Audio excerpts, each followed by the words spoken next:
The first thing Margaery Tyrell noticed was the sound. Not the bells. Those were always there, tolling above King's Landing like a memory the city could not shake.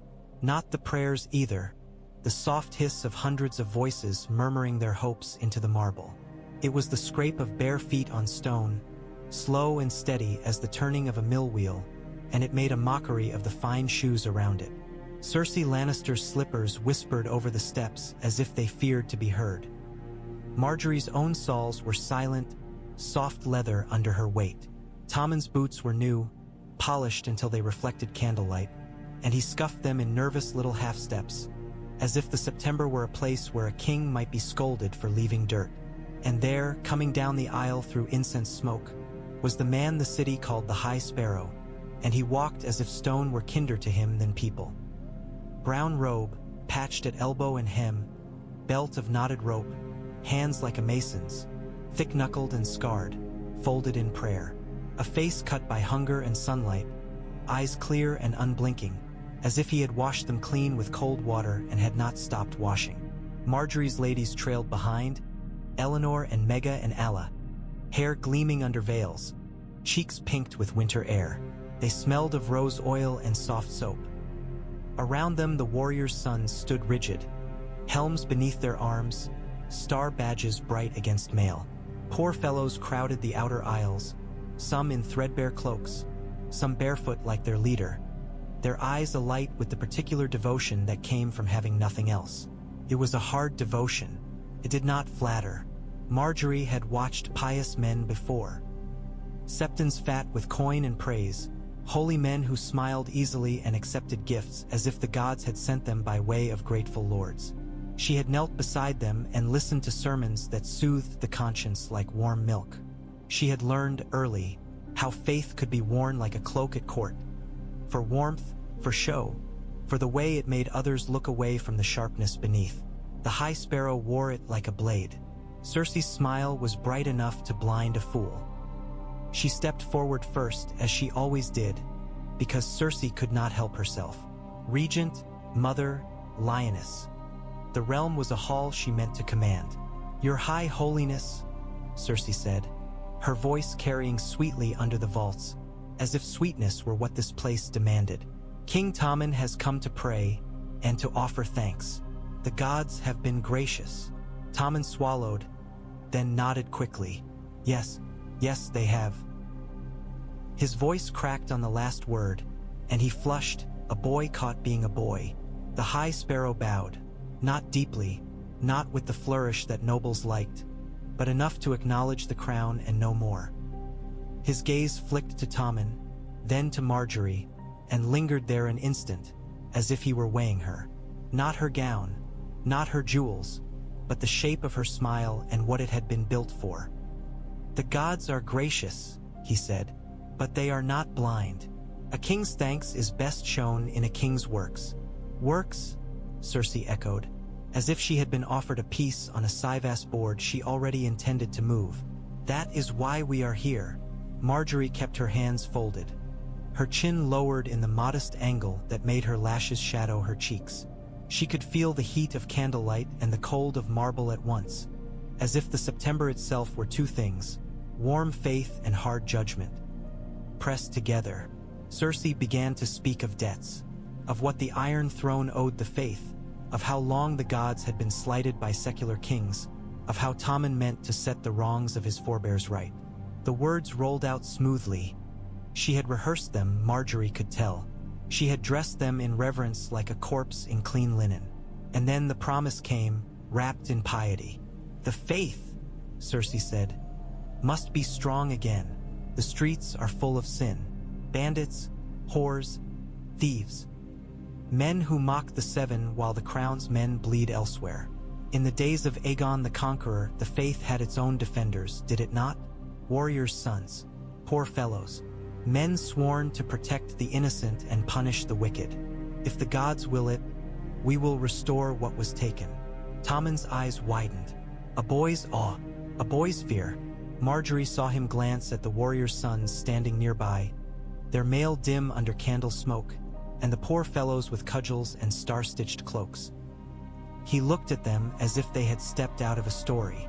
The High Sparrow's face did not change, but something in his stillness tightened, like a bowstring drawn one finger further back. "Restore," he said, tasting the word. "The Faith Militant." Cersei dipped her head. "Yes." The High Sparrow's gaze slid to Margaery again, briefly, as if he were checking whether she understood what had just been laid on the altar. It was not simply a gift. It was a bargain. It was a weapon handed to men who believed themselves righteous. And the one handing it over was Cersei Lannister. Margaery felt the shape of it, suddenly, as plainly as if she had touched the edge. Cersei wanted swords in the streets that were not sworn to House Tyrell. She wanted holy men who could not be bought by roses, men who would look at a queen with green eyes and see only a woman, a sinner before the gods. Cersei wanted a noose that smelled of incense. The High Sparrow's hands remained folded. "The faith has long been meek," he said. "Meekness has brought little but hunger." Cersei's smile sharpened. "Then let us feed you. Let us arm you. Let us show the realm that the crown stands with the gods." A murmur rippled through the poor fellows, like wind through dry reeds. The warriors' sons held themselves straighter. Septons in rainbow robes watched with careful eyes. Margaery held her breath because she could feel the hinge point. If the High Sparrow refused, Cersei would still have given the faith something: coin, food, favor, enough to soothe them into harmless gratitude. If he accepted, the realm would have a second army in its streets, one that answered to prayer instead of law. And if he accepted, Cersei would try to point that army at House Tyrell. The High Sparrow looked down at Tommen. "Will you," he asked the boy, "be a king who serves the seven?" Tommen nodded too fast. "Yes, I swear it." "Then you must serve the people the seven have placed under your care," the High Sparrow said. "Not only those who sit at your table, but those who sleep in gutters." Tommen's mouth trembled. He was trying to be brave. Margaery wanted to reach out, to lay her fingers over his hand and steady him, but she did not. She let him stand alone for this moment, because a king needed to know how it felt. Cersei stepped in, smooth as oil. "That is why we are restoring the Faith Militant, to protect the innocent." The High Sparrow's eyes lifted, and for a heartbeat they were like cold water poured on hot pride. "To protect the innocent," he agreed, "and to punish the guilty." Cersei's smile did not falter. It never did when she believed she had one. Of course. Margaery's own smile stayed soft. It always did, even when she could see the trap being built plank by plank. She curtsied then, the proper depth, the proper grace, the queen paying her respects. "Your High Holiness," she said, and kept her voice gentle, warm, reverent enough for the September to hear. "May the seven bless your work." The High Sparrow's gaze settled on her, and his mouth moved in the smallest hint of something that might once have been a smile. It did not reach his eyes. "May they bless yours as well," he said. "A queen is a candle. She may burn to give light, or she may burn to make smoke." Margaery felt the words settle into her like a seed dropped into soil. Smoke. Fire. Candle wax melting down around a wick. Cersei touched Tommen's shoulder possessively, the way one might grip a prized goblet to prevent another hand from taking it. "Come," she said. "We have done our duty. Let the holy men pray." Tommen looked up at Margaery, as if asking whether he had done well, and she gave him the small nod that said, "Yes, you are good, you are brave, you are mine too," in the gentlest way. As they turned to go, Margaery let her eyes drift once more toward the poor fellows. She caught a face there, gaunt, blonde, familiar in the way a face was familiar when it had once smiled at tourneys and drunk from jeweled cups. Lancel Lannister knelt in rough cloth, head bowed low, hands clasped so tight his knuckles were white. His hair had been shorn shorter than a squire's, and his cheeks were hollow, but the bones of him were still Lannister bones. He did not look up. He did not need to. Margaery could feel the weight of his shame from across the aisle, a heavy thing, like chainmail thrown over bare shoulders. Cersei had brought a lion into the September and believed it would roar for her. Margaery watched the lions and the sparrows and thought, not for the first time, that Cersei Lannister had always mistaken noise for power. Outside, the winter air bit at exposed skin. The city smelled of smoke and fish and sour wine. Beggars pressed close with cracked hands outstretched. Somewhere down the hill a man shouted, and another answered, and laughter turned sharp at the edges, the way laughter did when the belly was empty. Tommen tugged his cloak tighter. "Do you think the gods are pleased?" he asked, small as any boy beneath the crown. Margaery leaned close enough that only he could hear. "The gods," she said softly, "are pleased when you are kind." Cersei's gaze snapped toward her. "Kindness is not enough," the regent said, loud enough for the guards to hear, loud enough to remind everyone whose voice was law. "A king must be strong." Margaery's smile did not change. "Strength and kindness," she agreed, as if she had learned it from Cersei herself. "Together they make a good king." Cersei sniffed, as if the thought were foolish. She took Tommen's hand and began to steer him toward the waiting litter. Margaery fell into step on his other side, her fingers just close enough to brush his sleeve if he swayed. Above them, the September's white dome caught pale sun like a polished skull. Behind them, the High Sparrow's bare feet scraped stone. And somewhere in that sound, Margaery heard the future being written in the language of hunger. That night, in the Red Keep, the corridors were warmer but no less cold. Braziers burned at intervals, filling the air with the scent of pitch and cedar. Servants moved like shadows, quick-footed, eyes down.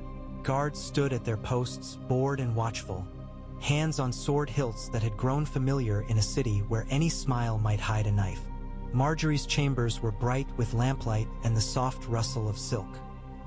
Her ladies unpinned her hair, combing out tangles, murmuring about the September, about the High Sparrow's eyes, about how the poor fellows stared as if they had never seen jewels before. "Did you see him?" Mega whispered, delighted by danger in the way young girls were delighted by stories. "The man with no shoes. He looked like he could smell sin." "He probably can," Eleanor said, and giggled until Alla hushed her with a glance toward the door. Margaery let them talk. It soothed them to make the day small and silly. It made it easier to forget the weight of Cersei's promise. When they had gone, Olenna Tyrell came in without waiting for permission, because Olenna never waited for permission in her own family's rooms and had seldom waited elsewhere. She wore a gown the color of old parchment, practical and plain by court standards, but the jewels at her throat were reach emeralds, and her eyes were sharper than any jewel. She carried the scent of rosemary and dry wine, and her mouth already held a complaint. "So," she said, settling herself in a chair as if she were taking possession of it, "the lioness has decided to arm the holy fools. I suppose she thinks they will bite only those she points at." Margaery sat opposite her, hands folded in her lap. "She thinks," she said carefully, "that she can lead them." Olenna snorted. "Lead? A starving mule will follow a sack of oats. And perhaps Cersei thinks these sparrows are mules. But a mule's teeth are still teeth. If it's hungry enough, it bites the hand as well." Margaery's gaze drifted to the window. Beyond it, King's Landing sprawled dark and crooked, 1,000 chimneys breathing smoke into the winter sky. "The High Sparrow," she said, "is not like the others. Not like the fat Septons who bless tourneys for coin." "No," Olenna agreed, her tone sour. "He is worse. He believes what he says." That was it, Margaery thought. That was the danger and the power both. A man who believed could not be bought, could not be flattered into harmlessness. He would not stay where Cersei placed him, because he did not think of himself as placed at all. He thought himself raised by the gods, and men raised by the gods did not accept being used. "Why now?" Margaery asked softly. "Why would she risk it? The Faith Militant. It's a dragon she's waking." Olenna's fingers tapped once on the chair arm. "Because she is frightened," she said. "Because she is alone. Because every day she wakes up and sees Tywin Lannister dead, and she cannot bear that the realm does not fall apart without him. Because she looks at you and sees youth and a king who smiles when you enter a room. Because she looks at Tommen and sees him slipping out of her grasp. Margaery's chest tightened at the thought of Tommen, small and earnest and so easily bruised by the world's hardness. She means to strike at us, Olenna continued. She cannot strike with swords, not openly. The reach is too strong, and she knows it. But if she can make the Faith say you are sinful, if she can make the September whisper it, then she can pull you down without ever lifting a blade. Margaery's mind went back to the High Sparrow's words. A queen is a candle, burn to give light or burn to make smoke. I won't burn, she said quietly. Olenna leaned forward. And you won't let us burn either, she said. It was not a request. It was the iron under her velvet. So, what do we do? Margaery let the silence stretch. In that silence she could hear the distant sounds of the Red Keep. A guard's boots on stone, a servant's soft cough, far off the faint laughter of men drinking away fear. We let Cersei build her trap, Margaery said at last, and we take it from her hands. Olenna's eyes narrowed. How? By giving the Faith what it wants, Margaery said. Not what Cersei pretends it wants. Olenna's mouth twisted. Piety. Justice, Margaery corrected gently. Or what they think is justice. And you mean to what? Charm the barefoot zealot. Olenna's skepticism was a shield she used against despair. Margaery smiled faintly. I mean, she said, to make him look Cersei Lannister and see what we see. Olenna's gaze sharpened further. Careful, she said. If you point a zealot at a lion, you might find him turning next on roses. Margaery met her grandmother's eyes and did not blink. Then we will have to make sure, she said, that when he turns, he cannot tear us apart. Olenna's laugh was short and dry. Gods, she muttered. Listen to you. I used to think you were a sweet girl who liked pretty dresses. I do, Margaery said. I also like living. Outside, the city groaned in its sleep. Somewhere beyond the walls, ravens flew through cold air, carrying news of wars that did not care who ruled in King's Landing. Margaery did not go to the Great September the next morning. Cersei would have expected that, expected her to hide behind marble and guards, to be the perfumed queen who prayed only when it was safe and public. Cersei would have expected her to let the Faith belong to the regent, as so many other things had belonged to the regent by force of will. So Margaery went to Flea Bottom instead. She went with only a handful of guards in Tyrell green and gold, and she made them wear cloaks over their colors. She went with her cousins and her ladies carrying baskets of bread and dried fruit, sacks of beans and barley, bolts of rough wool. She went with a cloak of plain brown wool over her emerald gown, the hood drawn low enough that at first the people did not recognize her. They recognized the smell of food. Hands reached before faces did. Cracked fingers, grimy palms, the small, quick hands of children. Voices rose, begging, blessing, cursing, laughter that sounded like it might turn to sobbing if the wind changed. Margaery moved through them slowly, letting them see her. She did not flinch when a woman's hand caught her sleeve. She did not draw back when a child pressed too close and stared up at her with eyes too large in a thin face. Eleanor, she murmured, and her cousin handed a loaf to an old man with missing teeth. Allah, she said, and Allah gave dried apples to a girl whose hair was matted like a dog's. Margaery did not pretend that bread was salvation. It was not, but it was proof. Proof that a queen could step into the mud and not drown, that she could see hunger and not look away. The alley led to a small cracked sept, not much more than a stone room with a 7-pointed star carved over the door. In front of it, the High Sparrow stood with sleeves rolled back, passing out bowls of stew as if he had been doing it all his life. Perhaps he had. He looked up when Margaery approached, and there was no surprise on his face, only the same weighing calm as before. His eyes flicked once to her hands, empty of jewels now, then to the baskets, then to the people around her. He nodded once, as if she had answered a question he had not spoken aloud. "Your Grace," he said. He did not bend his knee. The poor fellows around him did not bow. Some did not even look up, too busy swallowing food. Margaery lowered her head slightly. "Your High Holiness," she said. "I thought you might need more." He glanced at the baskets. "We always need more," he said. "Winter comes. Hunger comes. Sin comes." Margaery's lips curved faintly. "Then let us make it harder for hunger to win," she said. He watched her a heartbeat, then lifted a hand, palm up, in a simple gesture that invited her to help. Not as a queen handing down charity, but as another pair of hands in the work. Margaery stepped forward and took a ladle. The stew was thick with beans and onions, the kind of food that filled the belly and left the mouth tasting smoke. She began to pour it into bowls, careful not to spill. It was a small humiliation, and it was also an offering. She felt eyes on her. Curious, suspicious, hungry, reverent. She let them look. "If the queen can serve," a man muttered behind her, and another voice spat, "she'll serve when she's seen." Margaery did not turn. She kept ladling stew. The High Sparrow spoke quietly, not to her but to the people. Words about the mother's mercy and the father's judgment, about how the seven watched even the smallest acts. His voice carried without shouting, the way truth carried when it was believed. As Margaery worked, she let her gaze drift to the kneeling figure near the Sept door.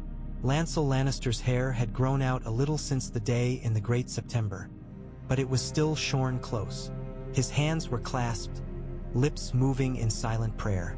His shoulders hunched as if he expected a blow. Margaery had known Lancel once as a handsome boy with bright smiles and too much wine in his eyes. He had been one of those pretty young men who clustered around Cersei like moths around a flame. He had laughed too loudly at her jokes. He had danced clumsily at feasts. He had looked at Margaery once or twice with the careless appraisal of a man who thought all women were made for him. Now he looked like a man who had been burned and could still smell smoke on his skin. When the last bowl was filled, Margaery handed the ladle back. Her fingers were warm and faintly sticky from stew. She resisted the urge to wipe them on her cloak. She would not be precious here. "Thank you," the High Sparrow said. He did not sound grateful in the way lords sounded grateful for gifts. He sounded as if he were acknowledging that she had done what was right, and nothing more. Margaery inclined her head. "I will come again," she said. He did not answer immediately. His eyes searched her face, as if he were trying to see past the smile she had used on so many others. "Why?" he asked at last. It was blunt. It was not a courtly question. It was the kind of question a hungry man asked when someone offered him bread. "What do you want in exchange?" Margaery did not flinch. "Because I can," she said simply. "Because I should. Because I do not want King Tommen to rule a city where children die in the streets while nobles feast." The High Sparrow's gaze flicked to the nearest child, a small boy licking stew from his fingers, eyes darting like a rat's. "A queen who cares for the poor," he said. "That is rare." "Then perhaps the gods have decided to be generous," Margaery said softly. A faint sound escaped him, half breath, half laugh, but it held no warmth. "The gods are never generous without reason," he said. "They give and they take." Margaery's heartbeat stayed steady. "Then let them take my time," she said. "Let them take my comfort." He studied her another moment, then nodded once, as if the answer had satisfied him for now. Margaery's ladies gathered their empty baskets. Her guards shifted, uneasy among the press of bodies. Eleanor whispered, "They stare at you like you're a saint." "Or a fool," Margaery murmured back. As she turned to leave, she let her steps angle toward the Sept door. Lancel knelt there, eyes down, lips moving. "Sir Lancel," Margaery said softly. The words were gentle, but his body reacted as if struck. He jerked, head snapping up, and for an instant panic flashed in his eyes. Panic sharp enough to cut. Then recognition came. His face drained of what little color it had. "Your Grace," he whispered, and his voice sounded like dry leaves. Margaery kept her expression mild. "You pray often," she observed. He swallowed. I must. Because you have sinned." she said, not accusing, only stating the obvious in this place. His throat worked. Yes. Margaery watched him carefully. Shame clung to him like sweat. It was not the shame of a man caught in a simple lie. It was the shame of a man whose whole life had been built on rot. I hope, Margaery said softly, that prayer brings you peace. Lancel's eyes flickered toward the High Sparrow, then away, as if he were afraid even to be seen speaking to her. Peace, he whispered. There is no peace. Margaery leaned slightly closer, keeping her voice low enough that only he could hear. The gods forgive, she said. So they say, but forgiveness begins with truth. Lancel flinched. His gaze snapped back to her, startled, and for a heartbeat Margaery saw something in his eyes besides fear, something like longing. Longing to speak, longing to be unburdened. Then it vanished beneath terror. He began and stopped, his hands clenched, nails biting into skin. I cannot. Margaery did not push, not here, not now. She let the words hang like a bell note fading. Very well, she said gently. But remember this, Ser Lancel. The truth does not become kinder because it is kept hidden. It only becomes heavier. She stepped back and turned away before he could answer, before he could retreat fully into silence. As she left the alley, the city closed around her again. Mud, smoke, hunger, the sharp stink of fear. Her guards formed a tighter ring as they climbed toward the Red Keep, cloaks brushing against dirty walls, boots splashing through puddles. Margaery's mind stayed with Lancel's face, with the flash of panic, with the longing. If Lancel could be made to speak, he could be more than a broken lion praying for mercy. He could be a torch held up to Cersei's shadows. In the Red Keep, Cersei would be drinking wine and smiling at the thought of holy swords turned against roses. Margaery climbed the hill and imagined instead those swords turning, slowly, toward gold. Not because Margaery commanded it, because the men who held them believed the gods demanded it. The Red Keep had secrets the way old bones had cracks. Some were carved into walls, hidden passages used by kings who had feared assassins, by queens who had feared husbands, by children who had feared everyone. Some were carried by servants who knew when not to look and when not to speak. Some were woven into tapestries, stitched in silk and gold over truths no one wanted spoken aloud. Margaery knew enough of those secrets to survive.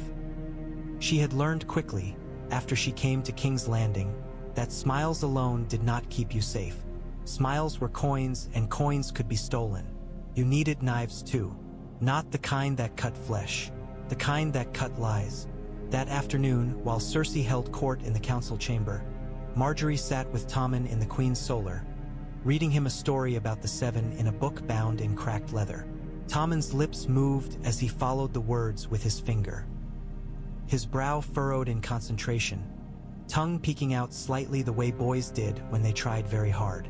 He was sweet, Margaery thought, sweet as summer fruit, and winter would bruise him if she did not wrap him carefully. A knock came at the door, 3 soft taps, a rhythm that meant her Lady Jocelyn. Margaery looked up. Jocelyn entered with a tray of lemon cakes, face composed, eyes bright with the kind of quiet urgency that came from being useful. Tommen, Margaery said, voice warm. Will you eat? You've done so well. Tommen smiled, distracted at once by sugar. Yes. Margaery watched him reach for a cake, then glanced at Jocelyn. Jocelyn's gaze slid toward the inner door, the one that led to the passage behind the Solar's wall hangings. Margaery's heart beat once, steady, and she smiled at Tommen as if nothing in the world mattered more than his crumbs. Take your time, she murmured to him and rose. In the passage behind the tapestries, the air smelled of dust and old stone. It was narrow enough that Margaery had to lift her skirts slightly to keep them from brushing the walls. Jocelyn led the way, silent-footed, to the carved wooden screen that separated the passage from the council chamber. Through the screen's lattice, Margaery could see Cersei. Cersei sat at the head of the table as if she had been born to that chair, back straight, hair shining like a crown in the torchlight. A decanter shaped like a lion rested near her hand. half empty. Grand Maester Pycelle hunched beside her like a soft lump of flesh in chain. Qyburn stood opposite, hands folded, eyes attentive and cold, like a man listening to a patient's heartbeat. Ser Osmond Kettleblack was by the door in his white cloak, handsome and hard-faced, and he looked bored in the way men looked bored when they were paid to be bored. Margaery could not hear every word at first, only the low murmur of voices and the scrape of a chair. She leaned closer, careful not to let her breath whistle through the screen. "The Faith Militant," Cersei was saying, her voice sharp with satisfaction. "Tyon, they will do what my gold cloaks will not. They will go into the city and root out the whores and the thieves. They will remind these pigs that there is law again." Pycelle made a wheezing sound that might have been agreement. "Your Grace's piety." "My piety," Cersei cut in, amused. "Yes, let us call it that." Qyburn's mouth twitched faintly. "The High Sparrow is a man of convictions," he said. "Convictions can be difficult to direct." "He is a man," Cersei said. "Men can always be directed." Margaery's fingers tightened on the edge of the screen. Qyburn tilted his head. "Not always by the hands that think they hold the reins." Cersei's eyes narrowed. "Do you doubt me, Qyburn?" "I only counsel caution," he said smoothly. "A creature with teeth may bite." Cersei laughed, a bright sound that had no joy in it. "Then I will simply make sure it bites the right people." Her hand tapped the table. "The Tyrell girl makes the king smile. She makes the court flutter about her like bees around honey. She gives bread to beggars and thinks it makes her beloved. Let her. The faith will see what she truly is." Margaery felt heat rise in her chest, not anger exactly. She had expected Cersei's hatred, but a cold clarity. Cersei was speaking openly, without fear, because she believed herself unseen and untouchable. Cersei went on. "Osney is ready?" Ser Osmond shifted slightly by the door. His gaze flicked towards Cersei, then away, as if the name had called his attention. Qyburn nodded. "Ser Osney is eager to please." "Good," Cersei said. "He will join the Kingsguard soon enough. A white cloak makes even a liar look honest." Pycelle coughed. "The Kingsguard." Cersei waved him off. "Tommen will do as he is told. He always does." Margaery's lips pressed together. "Not if I can help it," she thought. Cersei leaned forward, voice lowering. "Osney will make a confession," she said. "To the High Sparrow, a confession of sin. A queen's sin." Qyburn's eyes gleamed faintly in the torchlight. "Her Grace?" he asked, feigning innocence. Cersei's smile was slow. "Margaery," she said, savoring the name as if it were a fruit she meant to crush. "He will say he has lain with her. He will say she has taken lovers. He will say her cousins and little friends have brought men into her bed. The High Sparrow will not ignore such wickedness." Margaery's stomach tightened. So that was it. The trap laid out in clean words, so neatly cruel. "And then?" Qyburn asked. "Then the Tyrells will howl," Cersei said. "And Mace will bluster and Olenna will hiss, and the city will whisper. The High Sparrow will demand justice. The king will be torn between his queen and his gods. And when the Tyrell girl falls, the Reach falls with her." Pycelle wheezed again. "A wise, quiet," Cersei snapped, and Pycelle shrank. Ser Osmond's face remained blank, but Margaery saw his jaw tighten. He was the brother who wore white. Osney was the brother who did dirty work. Osmond had his own stake in this. If Osney lied too loudly, the stench might reach him. Cersei poured herself wine. "If Margaery is clever," she said, "she will try to charm the High Sparrow. Let her. He will see through her pretty face.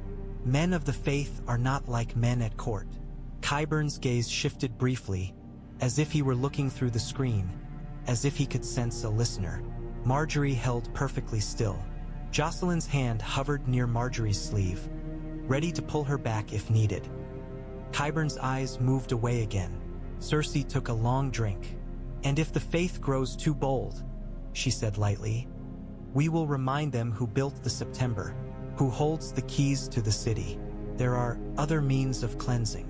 Margaery's skin prickled. Other means. Cersei had spoken once, not so long ago, of Wildfire as if it were only another tool on a shelf. Qyburn's voice was quiet. As your grace wishes. Margaery backed away from the screen, slow as a shadow. Jocelyn led her back through the passage to the solar. Tommen looked up, cheeks sticky with crumbs. Did you go somewhere? He asked. Margaery smiled and sat beside him, smoothing her skirts. Just to see if more cakes were coming, she said and kissed his hair. Inside her, the calm hardened like cooling metal. Cersei had declared her intentions plainly, as if speaking them made them already true. Osney Kettleblack would accuse her before the faith. The High Sparrow would believe it if it fit what he already thought of queens and courts. And Cersei expected Margaery to defend herself in the way nobles always defended themselves. With outrage, with threats, with gold. With the language of power that the faith despised. Margaery watched Tommen lick sugar from his thumb. No, she thought. I will speak the faith's language first. And when Osney Kettleblack opens his mouth to lie, I will already have placed truth like a knife at the High Sparrow's feet. Rain made King's Landing smell cleaner for a little while. It pattered on stone and wood, sluicing filth down gutters toward the Blackwater. It turned dust into mud and made cloaks heavy. It drove beggars under eaves and pushed fishmongers to shout louder. The city did not become kind because of rain, but it became quieter, and quiet gave Margaery room to move. She returned to the great September of Baelor alone, or as alone as a queen ever was. Her guards waited outside the inner doors, and her ladies lingered by a side altar, heads bowed, ready to look pious and see everything. Margaery walked through the marble halls with steady steps, past candles flickering like small trapped stars. Septons in rainbow robes moved like bright ghosts. Poor fellows watched from shadows. The High Sparrow was not in his finery.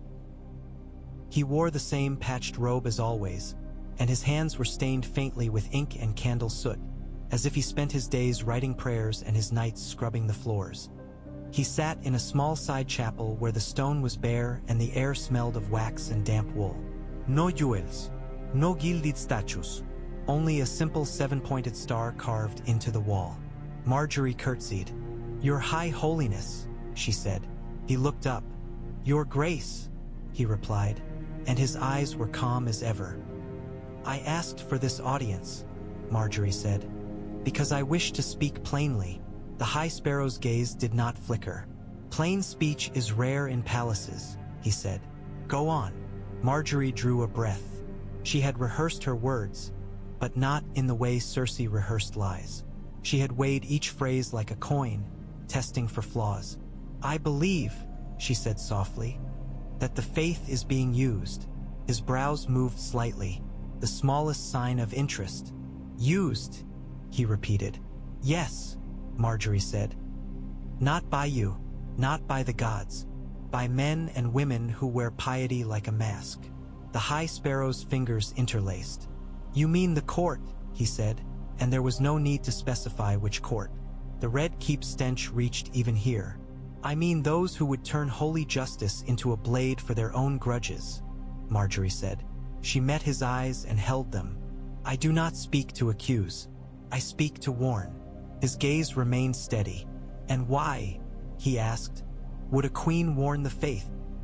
Queens have seldom been friends of the humble.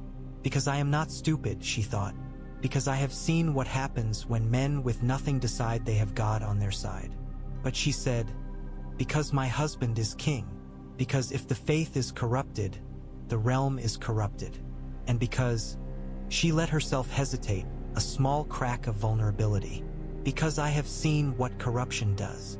The High Sparrow's eyes narrowed faintly. You have seen sin, he said. We all have. Margaery's hands folded tighter. There is a man, she said, in your service. Sir Lancel Lannister. The High Sparrow did not look surprised. He serves the Seven, he said. Not me. Margaery nodded. Yes, and he carries a heavy burden. The High Sparrow watched her a long moment. You did not come here, he said, To gossip about a penitent. No, Margaery said. I came here because his burden touches the realm. Silence stretched. Rain whispered against the September's dome above. Somewhere far off, a bell tolled, slow and mournful. At last the High Sparrow rose. He moved without hurry, but there was purpose in it. Bring him, he said to a poor fellow standing near the chapel door. A moment later, Lancel Lannister entered. He looked worse up close. Cheeks hollowed, eyes rimmed red, lips cracked. His hands twisted in his sleeves. He bowed his head, trembling. Your High Holiness, he whispered. His gaze flicked to Margaery and flinched away. Shame moved through him like a fever. The High Sparrow gestured to the plain bench opposite him. Sit, he said. Lancel obeyed as if he could not disobey. His knees knocked softly against the wood. Margaery remained standing. She watched him, and she softened her expression deliberately, letting compassion show. Not false compassion. Real, sharpened compassion, the kind that came from understanding that broken men could be dangerous but could also be useful. Sir Lancel, she said gently, I spoke to you in Flea Bottom. You said there was no peace. Lancel's throat bobbed. He did not look up. There is only penance, he whispered. Penance requires truth, Margaery said. He flinched. The High Sparrow's gaze settled on Lancel, patient as stone. What truth? He asked. Does the Queen seek from you? Lancel's hands clenched.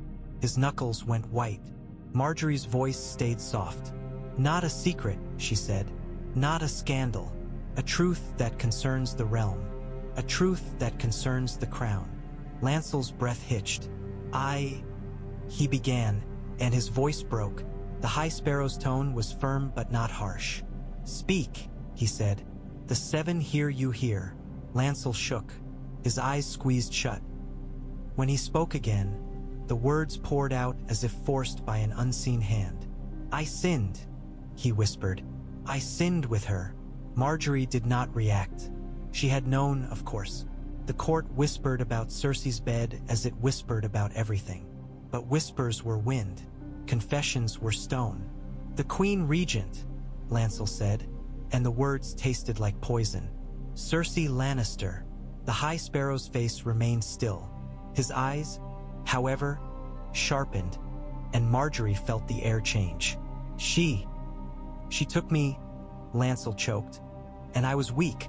I wanted her favor. I wanted to be near power. I thought it made me a man. Margaery watched the High Sparrow's hands tighten slightly. The father judged. The warrior punished. The smith forged. The seven were not gentle gods when it came to such sins. And what else? The High Sparrow asked, voice steady. Lancel's breath came fast. I helped her, he whispered. His eyes flew open, wild with fear. I gave the king wine, strong wine. Robert Baratheon.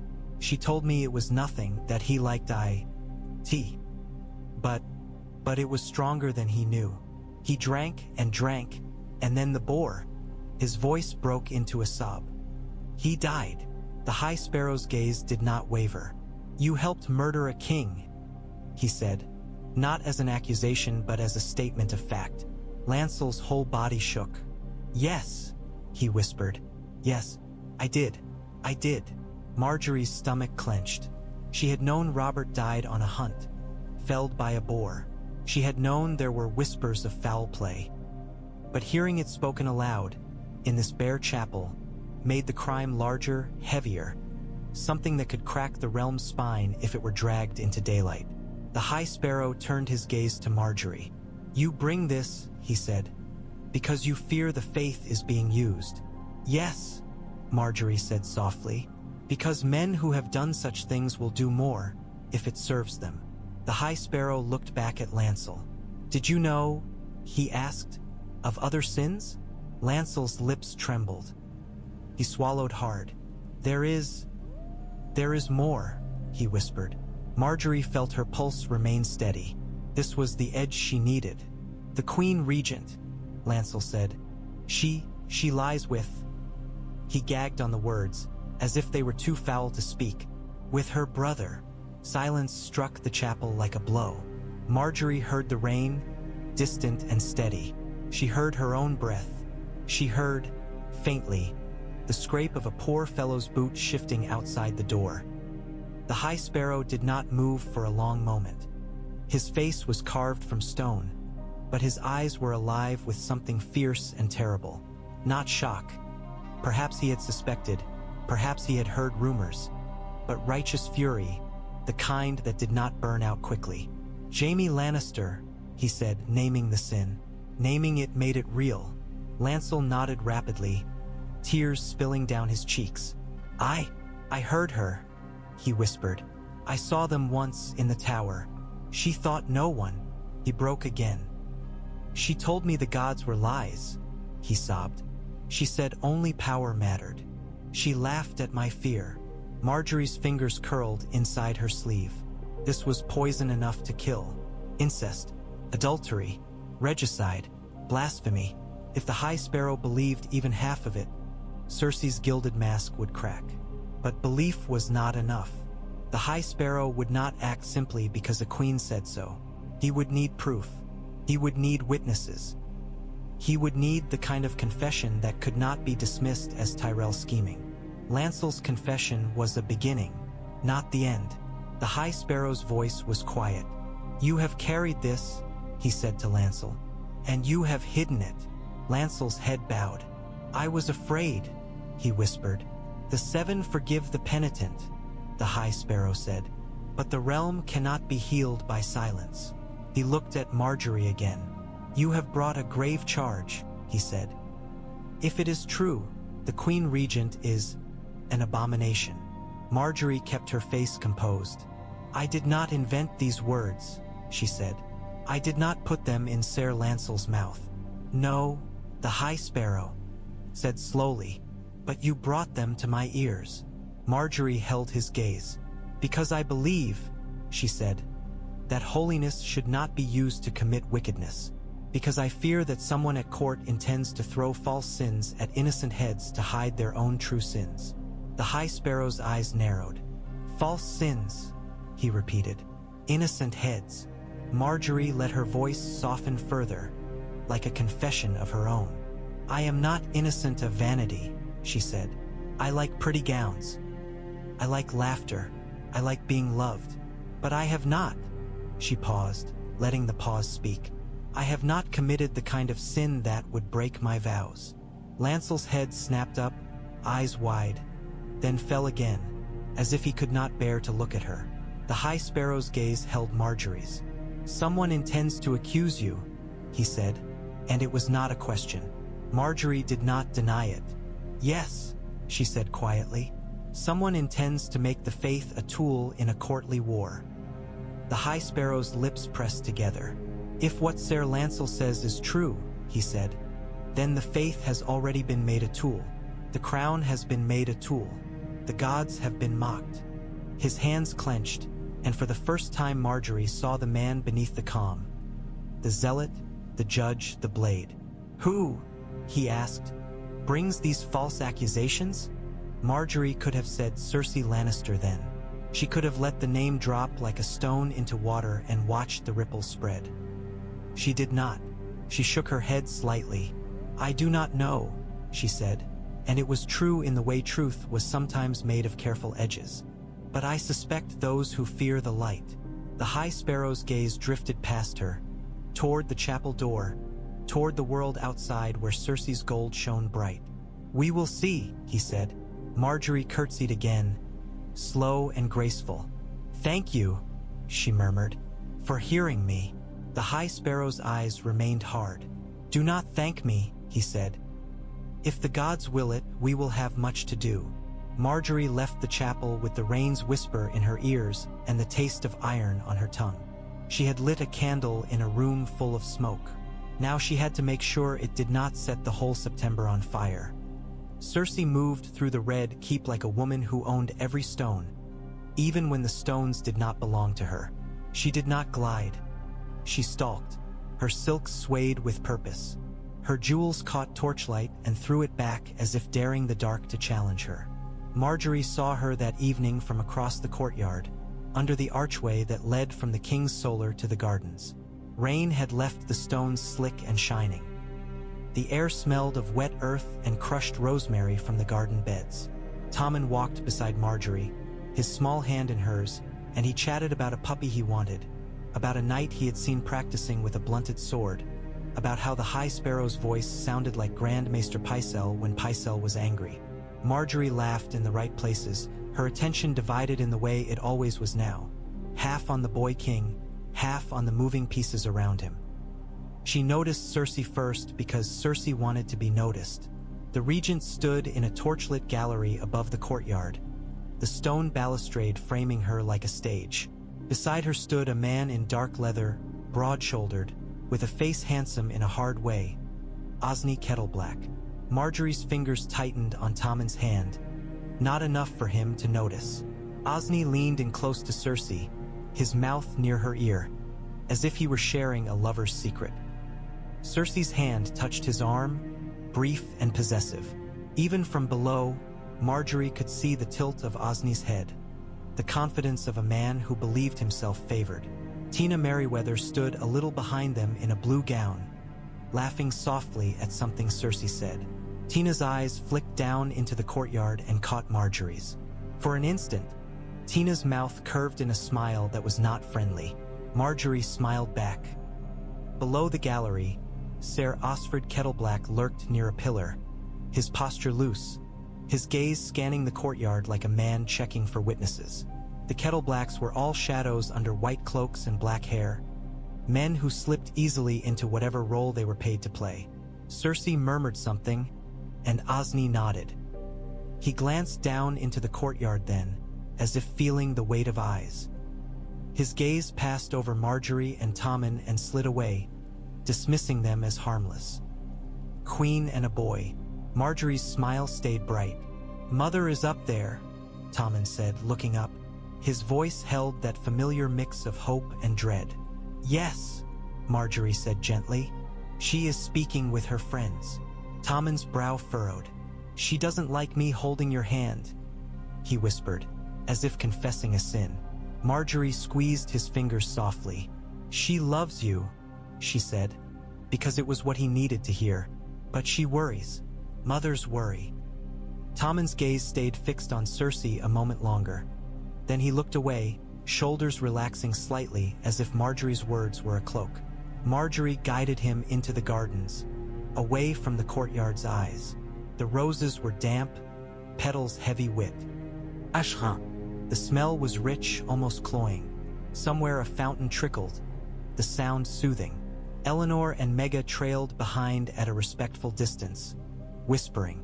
Margaery could feel the presence of her guards, and beyond them the presence of other guards, Lannister men in crimson, watching as if the very air might betray them.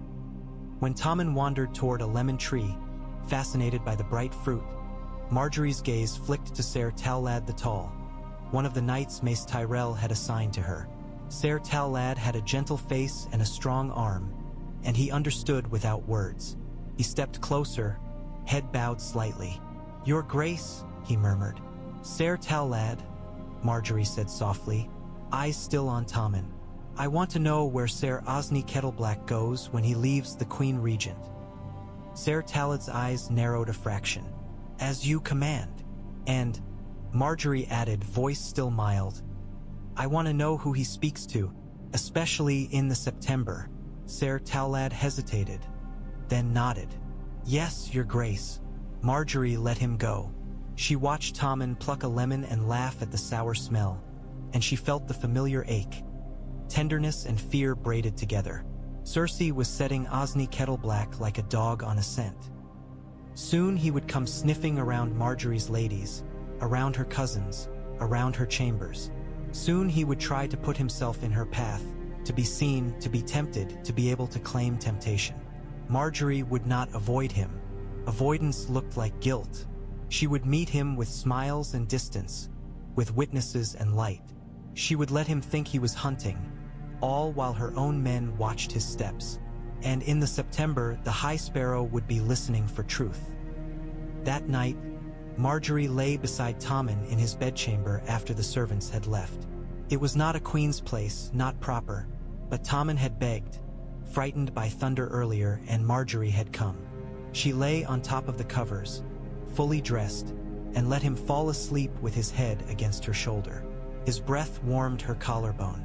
His lashes fluttered once, then stilled.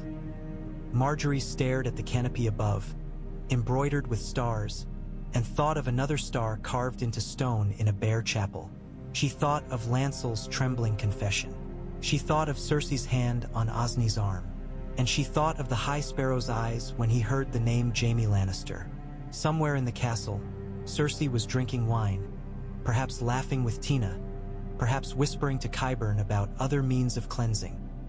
Margaery's fingers stroked Tommen's hair slowly, mechanically, as if the motion could smooth out the realm's danger. In the dark, she made a vow that was not spoken aloud. She would not be the candle that smoked. She would be the candle that burned bright enough to show the lioness's teeth.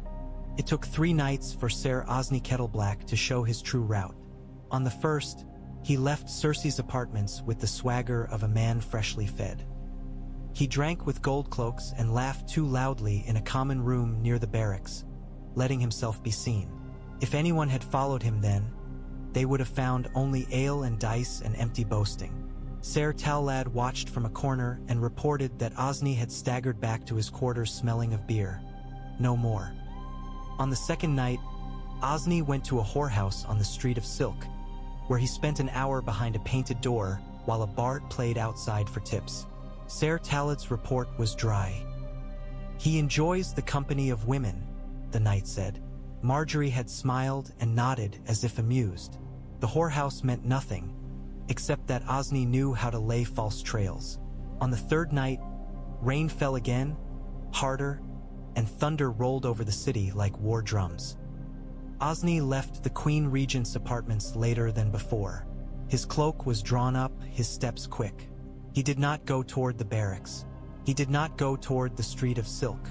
He went downward. Ser Tallad followed at a distance, careful, moving through the red keep's underwaist where old stone sweated damp. 2 Tyrell men-at-arms moved behind him, shadows among shadows. They had been chosen for quiet hands and steady nerves. Osney slipped through a side door that looked like it led to nothing. A plain wooden panel set into a stone wall. Ser Tallad waited until Osney vanished, then edged forward and listened. Voices murmured beyond. A woman's voice, low and urgent. A man's voice answering, rough. Ser Tallad did not open the door. He did not burst in like a fool and ruin what they needed. He did what Margaery had told him to do, learn first. He backed away, silent, and signaled one of the men-at-arms, who slipped into a nearby niche to keep watch. Then Ser Tallad returned to Margaery. When he arrived at her chambers, the night was deep and the castle quieter, the thunder having driven even drunk men to bed. Margaery sat by the hearth, hair loose, a book open on her lap she had not been reading. Eleanor dozed in a chair nearby, head lolling, needlework fallen into her lap. Ser Tallad baud. Your Grace, he murmured. Margaery's eyes lifted, sharp in the firelight. You found something, she said. Ser Tallad nadid. He went beneath the keep, he said quietly. Through a hidden door, there was a woman waiting, a Septa, I think, hooded. They spoke. Margaery's fingers tightened on the book's spine. A Septa, she repeated. Yes, Ser Tallad said. I did not risk being seen, but I left a man to watch the door. Margaery's mind moved quickly. A Septa, in the underwaist, waiting for Osney. That smelled of the September, of confession, of holy testimony prepared in darkness. Cersei was not merely planning a lie. She was preparing the stage for it. Did he return? Margaery asked. Ser Tallad shook his head. Not yet, he said. My manville. I'll send word. Margaery rose, moving to the window, staring out at the rain-streaked glass. The city beyond was a dark mass, broken by scattered lights. Thunder flashed, turning the world white for an instant, then black again. A septa waiting in a hidden corridor suggested the lie was meant to become holy truth. Osney would not just claim he had sinned with Margaery. He would confess it to the faith, perhaps with a septa as witness, perhaps with words prepared to sound convincing. And if the High Sparrow believed it, it would not matter what Margaery said in her defense. In the eyes of the hungry and devout, queens were sinners by nature. They wore silk while children starved. They laughed while beggars froze. They were smoke. Margaery turned back to Ser Talad. "I want that septa's face," she said softly. "Her name, who she serves, where she sleeps." Ser Talad hesitated, then nodded. "As you command." And Margaery added, voice still low, "I want to know if Ser Osney Kettleblack has been to the September lately." Se talyats Gaza Sharpanat. "Yes, your grace." Margaery dismissed him with a nod. When he was gone, Eleanor stirred, blinking awake. "Was that—" she began, then saw Margaery's expression and stopped. Margaery sat again, smoothing her skirt. She picked up the book, but her eyes did not see the page. She thought of the High Sparrow's chapel, of his calm, of how he had listened to Lancel's confession without flinching. If she brought him Osney's lie, he would not simply dismiss it because it came from her. He would weigh it. He would consider it. He would ask himself whether a queen might indeed be wicked. She needed more than denial. She needed to make Osney's lie impossible to believe. "Fetch Mega," Margaery said to Eleanor. "And Allah," quietly. Eleanor nodded, suddenly alert. She slipped out. Margaery stared into the fire. Flames licked the logs, hungry, relentless. She thought of Cersei speaking of other means of cleansing, and she felt the old unease return. A king's castle held many dangers, but the most dangerous were always the ones that smiled. When Mega and Allah arrived, hair loose and faces sleepy, Margaery drew them close. "You will go to the September tomorrow," she said softly. "Not to pray where everyone sees. You will go among the poor fellows. You will listen. You will be kind. And you will learn names." Mega's eyes widened. "Names?" she whispered. Margaery nodded. "The septa who speak most. The poor fellows who carry messages. The warriors' sons who stand nearest the High Sparrow. Alla suolod." "Why?" Margaery's smile was gentle, and her voice was steel wrapped in velvet. "Because someone means to use holy ears against us," she said. "And we are going to make sure holy ears hear the right things." The girls nodded, frightened but eager in the way young hawks were eager to please. When they had gone, Margaery rose and went to Tommen's chamber. He slept curled like a child, cheeks flushed with warmth, hair mussed.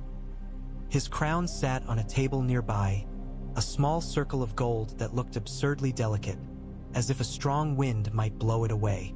Margaery sat on the edge of his bed and watched him breathe. "You are the realm," she whispered, though he could not hear. "Not your mother." Outside, thunder rolled again, and rain lashed the castle walls. Somewhere beneath the Red Keep, Ser Osney Kettleblack spoke in a damp corridor with a hooded septa, and each word he said was another stone laid in the path of Margaery's ruin. Margaery closed her eyes and listened to the storm, and in the storm she heard the faint scrape of bare feet on stone. The septa's name was Septa Aimray. Margaery learned it from a beggar with a missing ear, a man Mega had fed bread to 2 days in a row. The beggar said Septa Aimray had once served in a noble house before she took vows, that she had a sharp tongue and sharper ambitions, and that lately she had been seen slipping into the Red Keep under cover of dark. "Who pays you for your eyes?" the beggar had asked Mega, suspicion in his voice. Mega had smiled sweetly, just as Margaery had taught her, and said, "No one. The mother pays me with mercy." The beggar had laughed, then told her anyway. Hunger made men take comfort in any kindness, even if they did not trust it. Septa Aimray, a name, a thread. Ser Talad returned that same night with more. "Osney goes to the September after he meets her," he said quietly, standing in Margaery's solar while the fire crackled. "Not to pray, to speak with men at the side doors." "Men of the faith?" Margaery asked. Ser tallad nadid. Poor fellows. They take messages. Margaery's mind formed the picture. Osney slipping through dark corridors to meet Septa Aimray. Words prepared. Then sending messages into the September's veins like blood. Preparing his confession. Preparing his lie. She could not stop Osney from speaking. Not without killing him, and killing him would make him a martyr in the wrong way. A dead man whose tale could be shaped by those who survived. She needed him alive. Alive, and placed before the High Sparrow in a way that forced him to speak differently than he planned. Margaery went to Olenna. Olenna sat in her chambers like a spider in the center of a web, needle in hand, pretending to embroider while servants whispered news at her elbow. She listened to Margaery's report without interrupting, lips thinning. "A Septa in the keep," Olenna muttered when Margaery finished. "Cersei is bold. She is desperate," Margaery said. Olenna's eyes sharpened. "We could have the Septa's throat cut," she said briskly. "Or Osney's. Or both." Margaery shook her head. "No," she said. "Dead tongues tell no truths." Olenna sighed, irritated. "Truth," she snapped. "Your truth will not matter when the city screams that the queen is a whore. They will not care whether it is true." Margaery met her grandmother's gaze. "Then we will make them care," she said. Olenna's eyes narrowed. "How?" "Osney Kettleblack is a liar," Margaery said. "But he is also a coward. He serves coin. He serves desire. He serves whoever seems strongest in the moment." Olenna's mouth twisted. "And you think the barefoot zealot is stronger than Cersei?" "I think," Margaery said softly, "that a man who believes he speaks for the gods is stronger than any coin." Olenna stared at her a moment, then let out a short laugh. "You mean to deliver Osney to the faith?" she said, half incredulous. "I mean to let the faith take him," Margaery corrected. "Publicly, loudly, in a way the city will see." Olenna's fingers paused on her embroidery. "And how?" she asked. "Do you propose to do that without making it look like Tyrell meddling?" Margaery's smile was small. "We don't grab him," she said. "We simply place him where he cannot help but fall into their hands." The next morning, Margaery arranged a procession. Not a grand one. Not the kind Cersei would suspect. A modest walk from the Red Keep to the September, with bread wagons behind and baskets of alms. Margaery went dressed in green wool with only a simple rose at her throat. Tommen came with her, eager to please, proud to be seen doing good. Cersei did not come. She sent her own men instead. 2 Kingsguard, stiff-faced, and a handful of Lannister guards in crimson. She watched from her balcony, Margaery knew, and she would tell herself that letting the girl play at piety cost nothing. Let the sparrows see her. Let them judge her. Osney Kettleblack was there, too, wearing leather and a smug smile, hovering near the Kingsguard as if he were already one of them. He walked close enough to Margaery to be noticed. He let his gaze linger too long on her face. He smiled as if he had tasted her already. Margaery smiled back, courteous, distant, queenly. She did not flinch. She did not blush. She did not give him even the smallest thing he could twist into a story. When they reached the September, the poor gathered in a wave. The Faith's men moved among them, keeping order. The High Sparrow stood at the top of the steps, bare feet on cold stone, staff in hand. Tommen climbed the steps with Margaery beside him, breath fogging in the winter air. He held a sack of coin in his small hands, ready to pour it into the alms box as if doing so would prove he was a good king. Margaery bowed her head briefly to the High Sparrow, then turned her attention to the people, distributing bread, letting children touch her cloak, letting old women kiss her hand. Osney hovered at the edge of it, waiting, watching. He was a dog poised to lunge. Margaery watched him too, through lowered lashes, and waited for the moment Ser Talad had promised. It came when a poor fellow pushed forward from the crowd, eyes fixed on Osney. Another poor fellow appeared at his side, cudgel in hand. A third moved behind Osney like a shadow. Osney stiffened. His gaze darted, calculating. He saw Margaery, saw the king, saw the High Sparrow watching from above. He tried to step back, but the poor fellows moved with him, closing the space. "What is this?" Osney snapped, voice loud enough for nearby people to hear. His hand went to his sword hilt. The poor fellow in front lifted a hand. "By order of the faith," he said. Osney's eyes flicked up to the High Sparrow, and for an instant Margaery saw a crack in his swagger. Uncertainty. "We have heard," the poor fellow said, "that you have brought false witness into holy places." Osney's mouth opened, then closed again. He glanced toward the Lannister guards, but they were too far, and the crowd pressed in, thick as a wall. Margaery Ped slightly to the side, as if giving space, and her movement drew eyes. Some in the crowd turned to look at her, at the queen with bread in her hands. The story began to write itself in their heads. Holy men confronting a knight in the presence of a queen. Osney tried to laugh. "False witness?" he scoffed. "I am a knight." "A knight," the poor fellow said, "is sworn to truth." Osney's lip curled. "And who are you to accuse me?" The poor fellow's cudgel lifted a little. "A man hungry for truth," he said, and that simple line drew murmurs from the crowd. Osney's hand tightened on his sword hilt. "Get away from me," he snarled. The poor fellows did not move. At the top of the steps, the High Sparrow's voice carried down like a blade. "Bring him," he said. Osney's head snapped up. The High Sparrow did not raise his voice.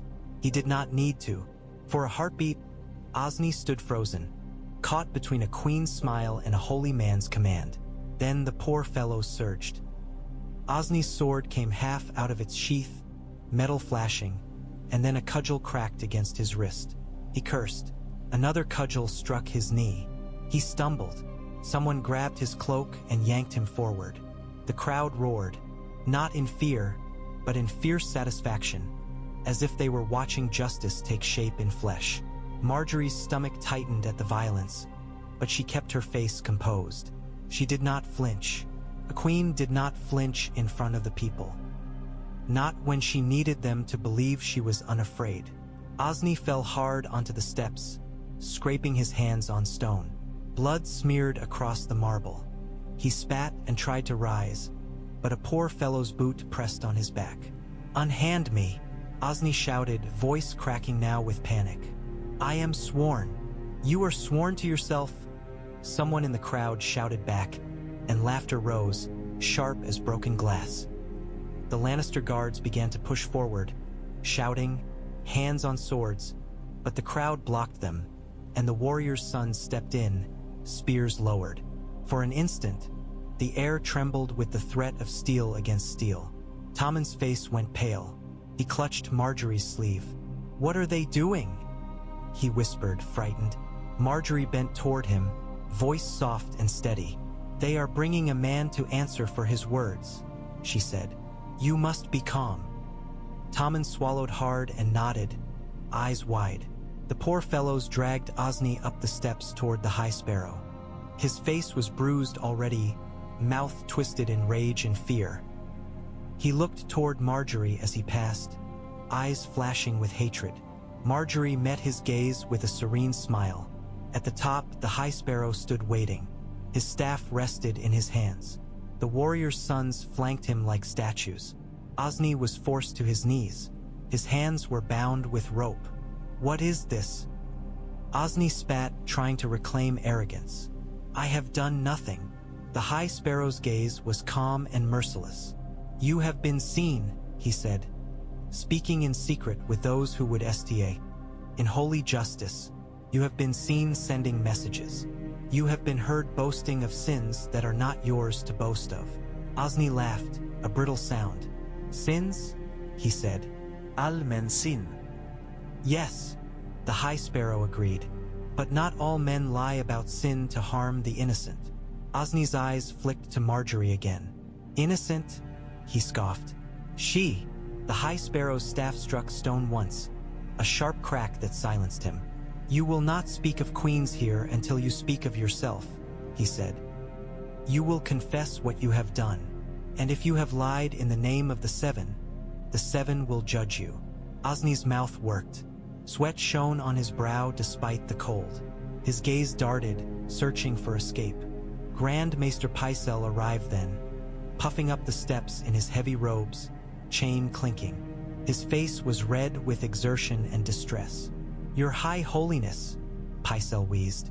This man is a sinner," the High Sparrow said calmly. Pycelle's eyes bulged. "He is in service to whom?" the High Sparrow asked, and his voice cut through Pycelle's, stammering like a knife. "To whom does a sinner belong? To the seven or to the court?" Pycelle's mouth opened and closed like a fish. Osney licked blood from his lip. "I will confess," he said suddenly, voice fast. "Yes, I will confess." The High Sparrow's eyes did not soften. "Then speak," he said. Osney swallowed. His gaze flicked to the crowd below, to the hungry faces watching him as if he were meat.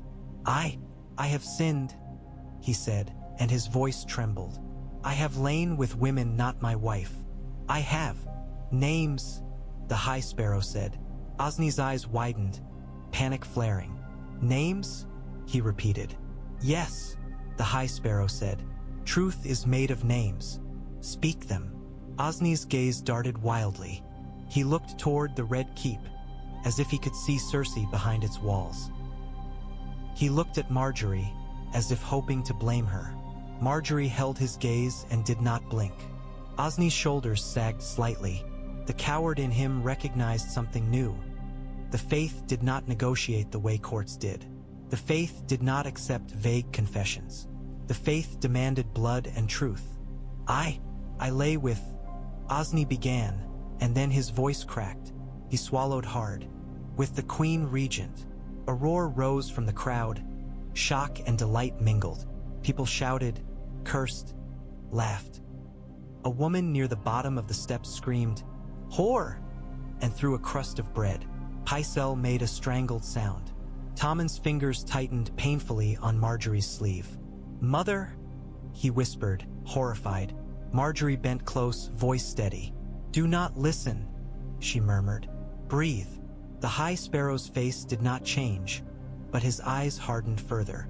"Cersei Lannister," he said, naming her. Osney nodded frantically, as if the name itself were a weight. "Yes," he gasped. "Yes." "And why?" the High Sparrow asked, voice like stone. "Did you come to the September in secret? Why send messages?" Osney's mouth opened, then closed again. Poor fellow stepped forward and struck Osney across the face with an open hand. The crack echoed off marble. Osney cried out. "Speak," the High Sparrow said, and there was no mercy in the word. Osney's breath came in ragged pulls. He choked. She told me to confess things. To say what?" the High Sparrow demanded. Osney's eyes squeezed shut. "To say the Queen," he whispered, and his voice turned almost inaudible. "The Queen Margaery Tyrell. To say she had men in her bed. To say she..." Margaery felt the crowd's gaze swing toward her like a wave. For a heartbeat the world narrowed to those eyes, hungry for scandal, hungry for blood. She lifted her chin slightly, calm as marble. The High Sparrow's head turned slowly toward her, and his eyes searched her face. Margaery held his gaze with a gentle sorrow, as if the idea of such lies pained her. Then the High Sparrow's gaze snapped back to Osney, and something in him seemed to settle, as if a final piece had clicked into place. "You were sent," he said quietly, "to bear false witness." Osney sobbed. "Yes," he whispered. "Yes, I was sent." "By the Queen Regent," the High Sparrow said, and it was not a question. Osney's face twisted, torn between fear of the Faith and fear of Cersei. He hesitated a heartbeat too long. A poor fellow lifted his cudgel. Not to strike, but to show the threat. Osney broke. "Yes," he cried. "By Cersei Lannister. She told me. She promised me a white cloak. She promised gold. The High Sparrow's staff struck stone again. "Enough," he said. and the single word silenced the crowd's roar to a low murmur, as if even the hungry feared to disobey him. He looked down at Osney like a judge looking at a worm. "You have confessed to fornication," he said, "to conspiracy, to false witness. And you have named the Queen Regent as your corrupter." Osney sobbed, head bowed. The High Sparrow's gaze lifted, sweeping over the crowd, over Tommen, over Margaery, over Pycelle. "The Seven are not mocked," he said, voice carrying. "Not by knights, not by queens." He turned to Tommen then. The boy king stood trembling, face pale, eyes shining with tears he refused to let fall. He looked smaller than ever in his crown. "Your Grace," the High Sparrow said, and his tone held no softness, only the weight of duty. "Will you allow the faith to do its work?" Tommen's lips trembled. He looked at Margaery, desperate. He looked toward the Red Keep, as if his mother's gaze could pierce stone. He looked back at the High Sparrow. Margaery did not speak. She did not nod. She did not push. She simply held Tommen's hand, steady and warm, and let him feel that he was not alone. Tommen swallowed hard. "Yes," he whispered. The High Sparrow's gaze held him. "Louder," he said. Tommen's voice rose, shaky but clear. "Yes," he said. "You may." A roar rose from the crowd again, louder this time. Not just scandal but triumph. "Holy men in mail. King Qyburn. Ting them leave." The realm's balance tipping. Margaery felt the moment like a stone dropping into deep water. Cersei had wanted the Faith Militant restored so it would bite roses. Now the faith had teeth, and it had tasted lion blood. They came for her in the throne room because the throne room was the heart of the castle, and if a heart was to be cut, it should be cut where all could see. Cersei had expected a different cut. She had expected Margaery to be dragged forward, her green silks torn, her face smeared with tears. She had expected to stand tall beside the Iron Throne and watch roses wilt. Instead, she stood beneath the throne's black spikes and watched the September's men enter with cudgels and spears and star-sigilled helms. The throne room smelled of smoke and iron and old fear. Torches flickered against the walls, throwing shadows over banners. Courtiers clustered like nervous birds, murmuring behind sleeves. The Kingsguard stood rigid in white cloaks, hands hovering near sword hilts as if unsure who their enemy was. Margaery stood at Tommen's side, her hand resting lightly on his shoulder. The boy king sat on the Iron Throne's lowest step rather than its seat. He was too small for the great jagged chair, and it swallowed him when he tried. His crown looked like a circlet a child had stolen. Kevan Lannister stood on the other side of Tommen, newly returned to court, his face lined and stern, his eyes weighing the room with the weary caution of a man who had seen too many banners burn. Grand Maester Pycelle hovered like a trembling heap, chain clinking. Qyburn stood a little back, hands folded, eyes unreadable. Cersei strode forward as the High Sparrow entered, flanked by warrior sons in mail and poor fellows in rough cloaks. The High Sparrow's bare feet made a soft scrape on the stone floor, and that sound seemed to crawl up the throne room's spine. "This," Cersei said, voice loud and furious, "is an outrage." The High Sparrow stopped before the steps. He did not bow. He did not kneel. He looked up at Tommen first, then at Cersei, and his gaze held neither fear nor admiration, only judgment. "Your Grace," he said to Tommen, as if Cersei were not there. Tommen's hands clenched on the armrests of the small chair he sat in. His knuckles were pale. He looked as if he might be sick.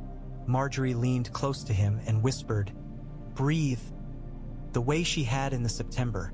He swallowed and nodded faintly. Cersei's eyes flashed. "Do not ignore me," she snapped at the High Sparrow. "I am the king's mother. I am regent. You have no right to enter here with—" Her hand gestured sharply at the poor fellows. "Rabble." The High Sparrow's gaze slid to her, slow and cold. "Rabble," he repeated. "They are common men," Cersei said, contempt curling her lip. "Dirty, unwashed. They stink of the streets." The poor fellows behind the High Sparrow shifted, anger rippling through them like wind through grass. The warriors' sons held steady, but their eyes were hard. The High Sparrow's voice did not rise. "The seven made them," he said. "The same seven who made you." Cersei laughed bitterly. "Do not preach to me," she snapped. "I restored your precious Faith Militant. I fed you. I have forgave your debts. And this is how you repay me." The High Sparrow's eyes did not blink. "You did not feed us," he said.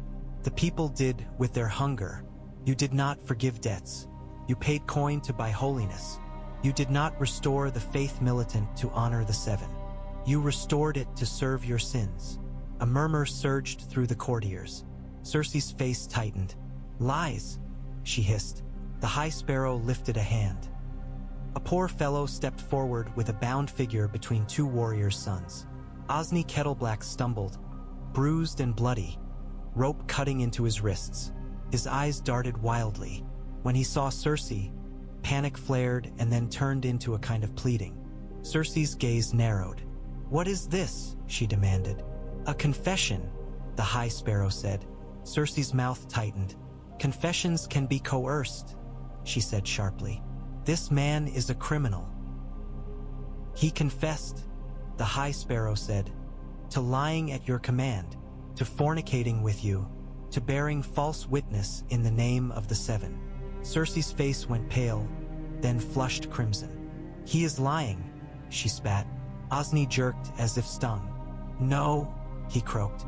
"No, Cersei's eyes snapped to him like a whip. "Silence," she hissed. Osney flinched, shrinking. The High Sparrow's gaze remained fixed on Cersei. "There is more," he said. "Ser Lancel Lannister has confessed as well. He confessed to helping you murder King Robert. He confessed to incest, to blasphemy, to—" "Lancel is mad," Cersei snapped, cutting him off. "He is weak. He is nothing. He would say anything to save himself."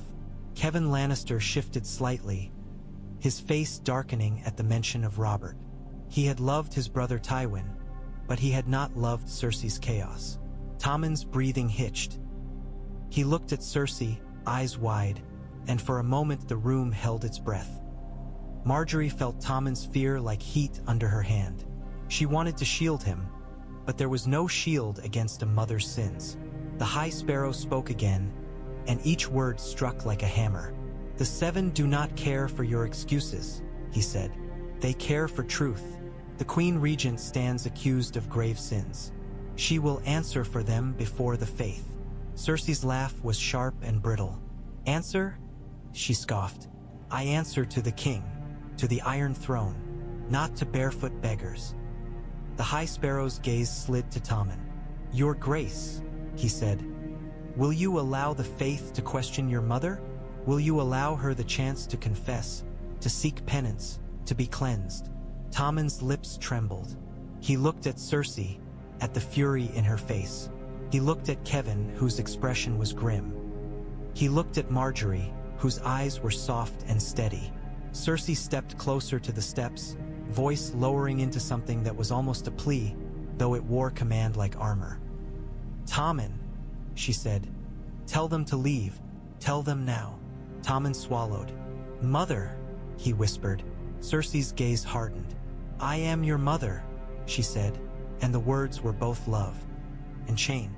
"You owe me." Margaery felt something in her chest tighten. That was the hook Cersei always used. Debt. Love turned into obligation. Obligation turned into obedience. The High Sparrow waited, patient as a judge. The whole throne room waited, breath held. Tommen's hands clenched. His voice came out small. I am king," he whispered, as if reminding himself. Cersei's eyes flashed. "Yes," she hissed. "So command." Tommen looked down at his hands, then up again. His gaze flicked to Margaery, and she saw the boy behind the crown. Frightened, lost, desperate to do right. Margaery leaned close, and her whisper was so soft that only he could hear. "Do what is just," she said, "not what is loud." Tommen's throat worked. He nodded once, tiny. Then he looked at the High Sparrow. His voice shook, but it rose enough to be heard. You may question her, he said. Cersei's face went still, like a mask freezing. Tommen, she breathed, disbelief flooding her voice. The High Sparrow bowed his head slightly, not to Cersei, but to the king's decision. Then the faith will do its duty, he said. Cersei's voice cracked into rage. No, she snarled. No. You cannot. She turned sharply toward the Kingsguard. Ser Meryn, she shouted. Cerberus. Arrest these men. Drive them out. Ser Meryn Trant's hand tightened on his sword hilt.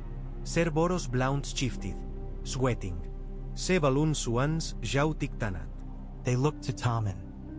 Tommen's face was pale, but he lifted his chin. Stand down, he whispered, and then forced it louder. Stand down. The Kingsguard hesitated, and that hesitation was everything. They were sworn to the king. The king had spoken.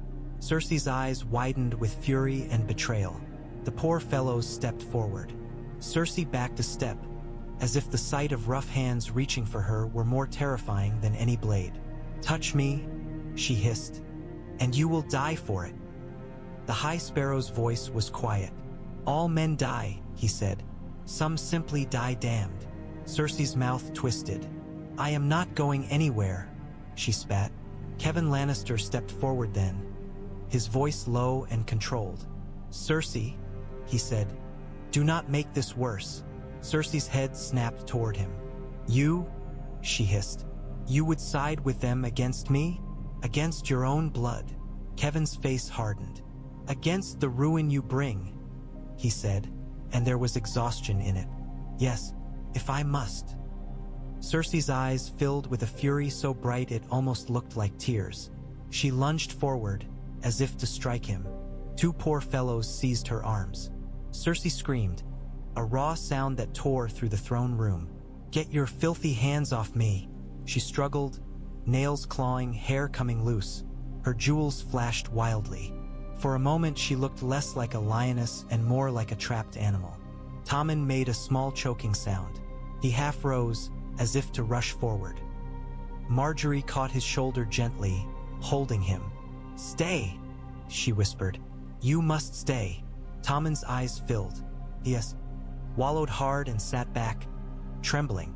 Cersei's gaze snapped to Margaery then, and hatred poured from her like poison. This is you, she screamed. You did this. Margaery's expression remained soft, almost sad. She did not answer. There was no point. Cersei's accusations were wind now, and wind could not move stone. The High Sparrow watched Cersei struggle, his face calm. Bring her, he said. The poor fellows began to drag Cersei toward the doors. Cersei fought all the way, shrieking curses, promising vengeance, calling them dogs and rats and filth. Her voice echoed off stone, off iron, off the very throne itself, until it sounded like the castle was screaming with her. As she passed beneath the archway, she twisted to look back one last time.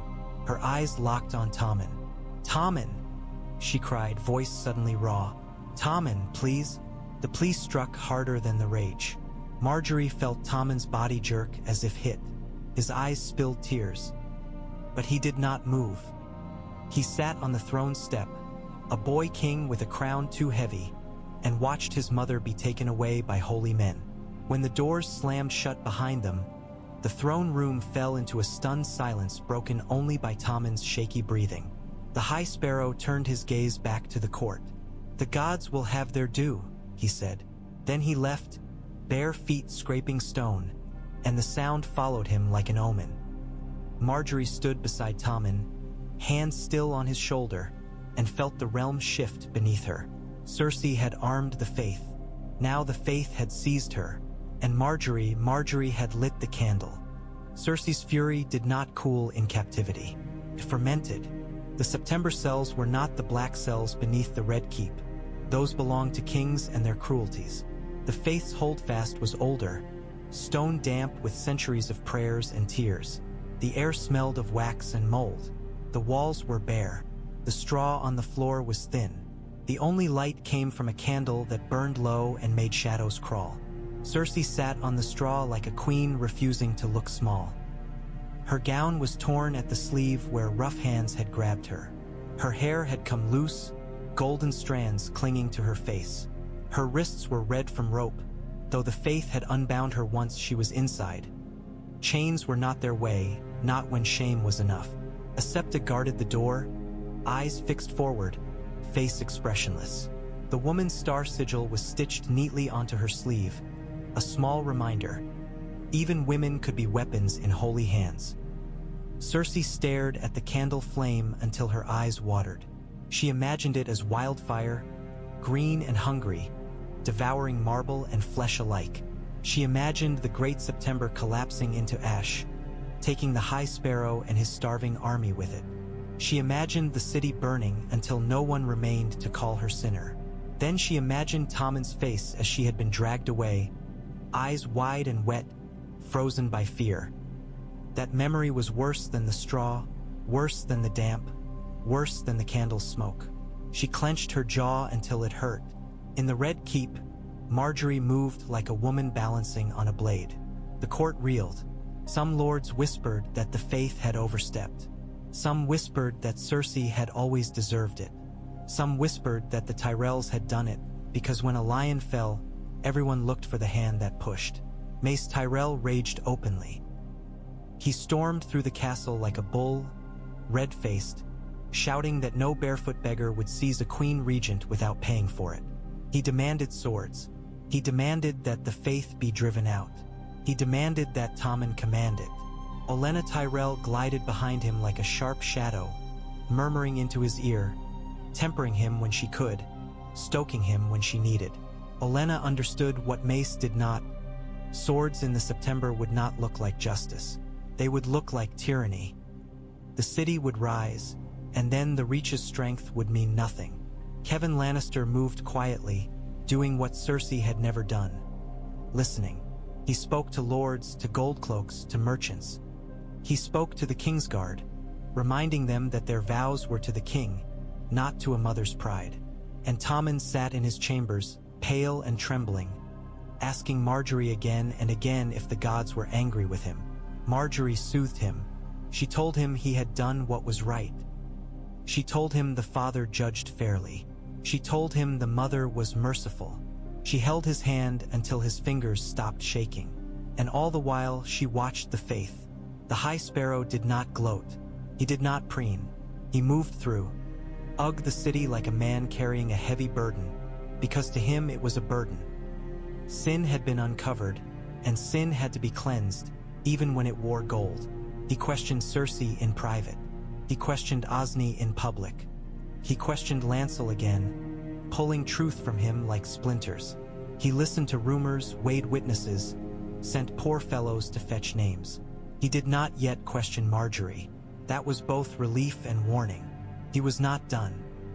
One evening, as dusk bled into night, Margaery stood on a balcony overlooking the Blackwater. The river was dark, reflecting scattered lights from ships and lanterns. The air smelled of tar and fish and cold wind. Cersei approached quietly. His face was tense. "Your Grace," he murmured. Margaery did not turn. "What is it?" she asked. Ser Talad's voice lowered. "Men are moving jars," he said. "In the city. Night. Green glass jars. They are being taken into cellars near the September." Margaery's blood chilled. "Wildfire," she whispered. Cersei nodded. "I cannot be certain," he said. "But I know," Margaery said softly. She closed her eyes a heartbeat, feeling the wind. Cersei had spoken of other means of cleansing.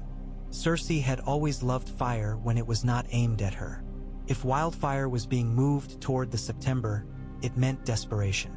It meant someone, Cersei or someone acting for her, intended to burn away witnesses and judgment alike. "Who moves them?" Margaery asked. Cersei hesitated. "Men in hoods," he said. "They pay in coin. They speak little. But one of them," he swallowed. "One of them had a chain under his cloak." A maester's chain? Margaery's mind flashed to Pycelle, trembling and loyal to Lannisters. It flashed to Qyburn, who wore no chain anymore but who had once been maester and still moved through the world with that knowledge. It flashed to the hidden corridors beneath the Red Keep. "Follow," Margaery said softly. "Do not interfere. Learn where they go." Ser tallad baud. "As you command." Margaery remained on the balcony long after he left, staring at the river's dark surface. Fire beneath stone. Fire beneath the September fire beneath the city. She thought of Tommen's face again, that fragile innocence. She thought of the poor children in Flea Bottom. She thought of the great September's white dome. If Wildfire burned there, it would not only kill the High Sparrow and his men. It would kill the idea of holy justice, and in the chaos, Cersei might slip free and return worse than before. Margaery could not allow it, but she also could not be the one to accuse Cersei of plotting to burn the September. If she did, it would look like Tyrell slander, like court war. The Faith needed to discover it.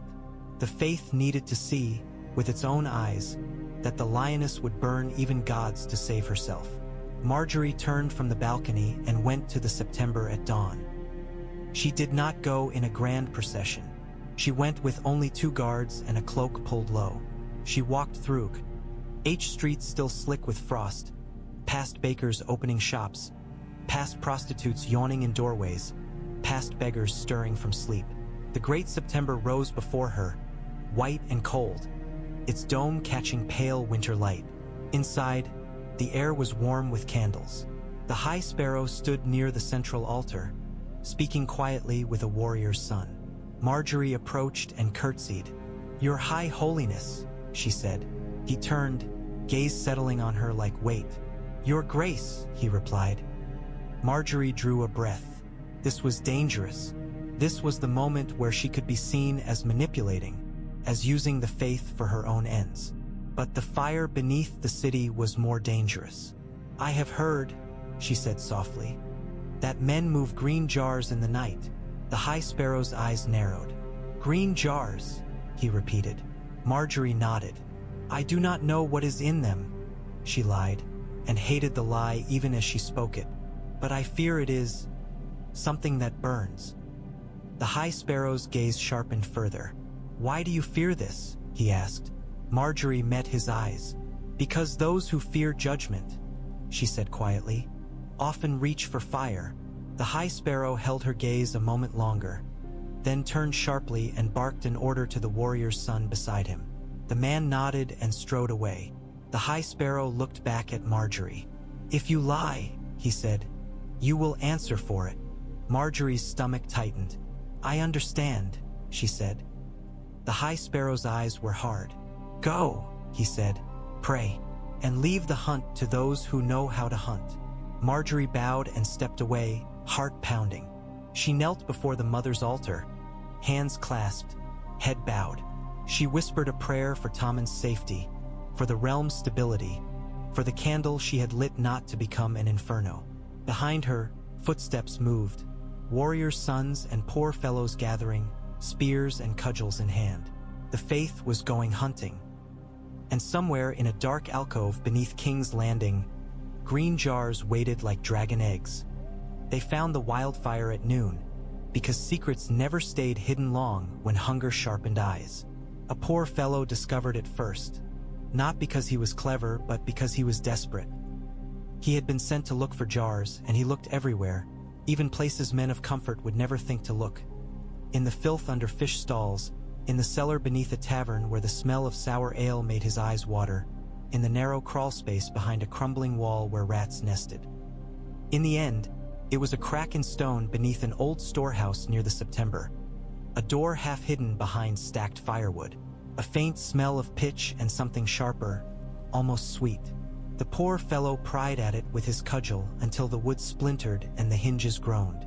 Green light spilled out like poison. Word ran fast, carried by boys and beggars and women with baskets. By the time the High Sparrow arrived with warrior sons and a ring of poor fellows, a crowd had gathered outside, murmuring, pressing close, hungry not for bread this time but for spectacle. Margaery heard the whispers in the Red Keep before the bells began. She was with Tommen in the gardens again, trying to coax him into laughter with a story about a stubborn pony. Kevan Lannister had joined them, grim and silent, watching Tommen as if weighing the boy's strength. A messenger came running, breathless, face pale. "Your Grace," he gasped to Tommen, then looked to Kevan, then to Margaery, unsure who truly held the room. "The September, there is trouble. The Faith has found Wildfire." Kevan's face hardened. "Wildfire?" he repeated, and his voice made it sound like a curse. Tommen's eyes widened. "Wildfire?" he whispered. Like the green fire?" Margaery's hand tightened around his. "Yes," she said softly. Kevan turned sharply. "We go," he said. They went in haste, cloaks thrown on, guards scrambling. The streets between the Red Keep and the September were crowded, people flowing toward the same point like water toward a drain. Shouts rose, angry and excited. "Wildfire!" someone yelled. "The Queen's fire!" Another voice screamed. "She'll burn us all!" When they reached the September, the white steps were packed with bodies. Warriors' sons held spears out to keep the crowd from surging in. Poor fellows shouted for calm, their voices strained. Margaery guided Tommen up the steps, Kevan close beside them, gold cloaks pushing a path. The air smelled of sweat and incense and fear. Inside, the Faith's men led them downward into the Undercroft, torches flaring, shadows jumping. The stone stairs were damp, slick underfoot. Tommen stumbled once, and Margaery steadied him, heart aching at how small he was in this dark place. At the bottom, the Undercroft opened into a wide stone chamber where old bones had once been stored, where the September's foundations met the city's hidden veins. There, in a space cleared of dust and cobwebs, sat stacks of green glass jars. Wildfire, the torch's flames reflected in the green glass, making it seem as if fire already lived inside. The High Sparrow stood before the cache like a man staring at a serpent's nest. His face was rigid, his eyes blazing with fury so fierce it made him look younger, harder, less human. Warriors' sons pried open one jar carefully, using iron tongs. A faint green glow pulsed from within, and a hiss of breath went through the men watching. "It's true," someone whispered. "It's true." Kevan's face was grim. He stepped closer, eyes narrowing. "This is enough to burn half the city," he muttered. Tommen clutched Margaery's hand so hard it hurt. His eyes were huge in the torchlight, reflecting green. Who would put this here?" he whispered, voice shaking. Margaery's throat tightened. She could have said it. She could have named Cersei in that moment with all the weight of the evidence. But she did not. She did not need to. The High Sparrow turned, his gaze sweeping over them. When his eyes landed on Tommen, something in his expression shifted. Still hard, but now with an edge of grim pity. "Your Grace," he said, voice low. "This was meant for us." Tommen's lips trembled. For the September?" he whispered. "For the Faith," the High Sparrow said. "For judgment, for truth." Kevan's jaw clenched. "Who placed it?" he demanded. The High Sparrow's eyes flashed. "We have seized men," he said. "They carried coins stamped with lions. They spoke of orders given in dark corridors. One named Qyburn. At the name, a murmur rippled among the men present. Kevan's gaze snapped to Margaery, then to Tommen, then to the gold cloaks behind.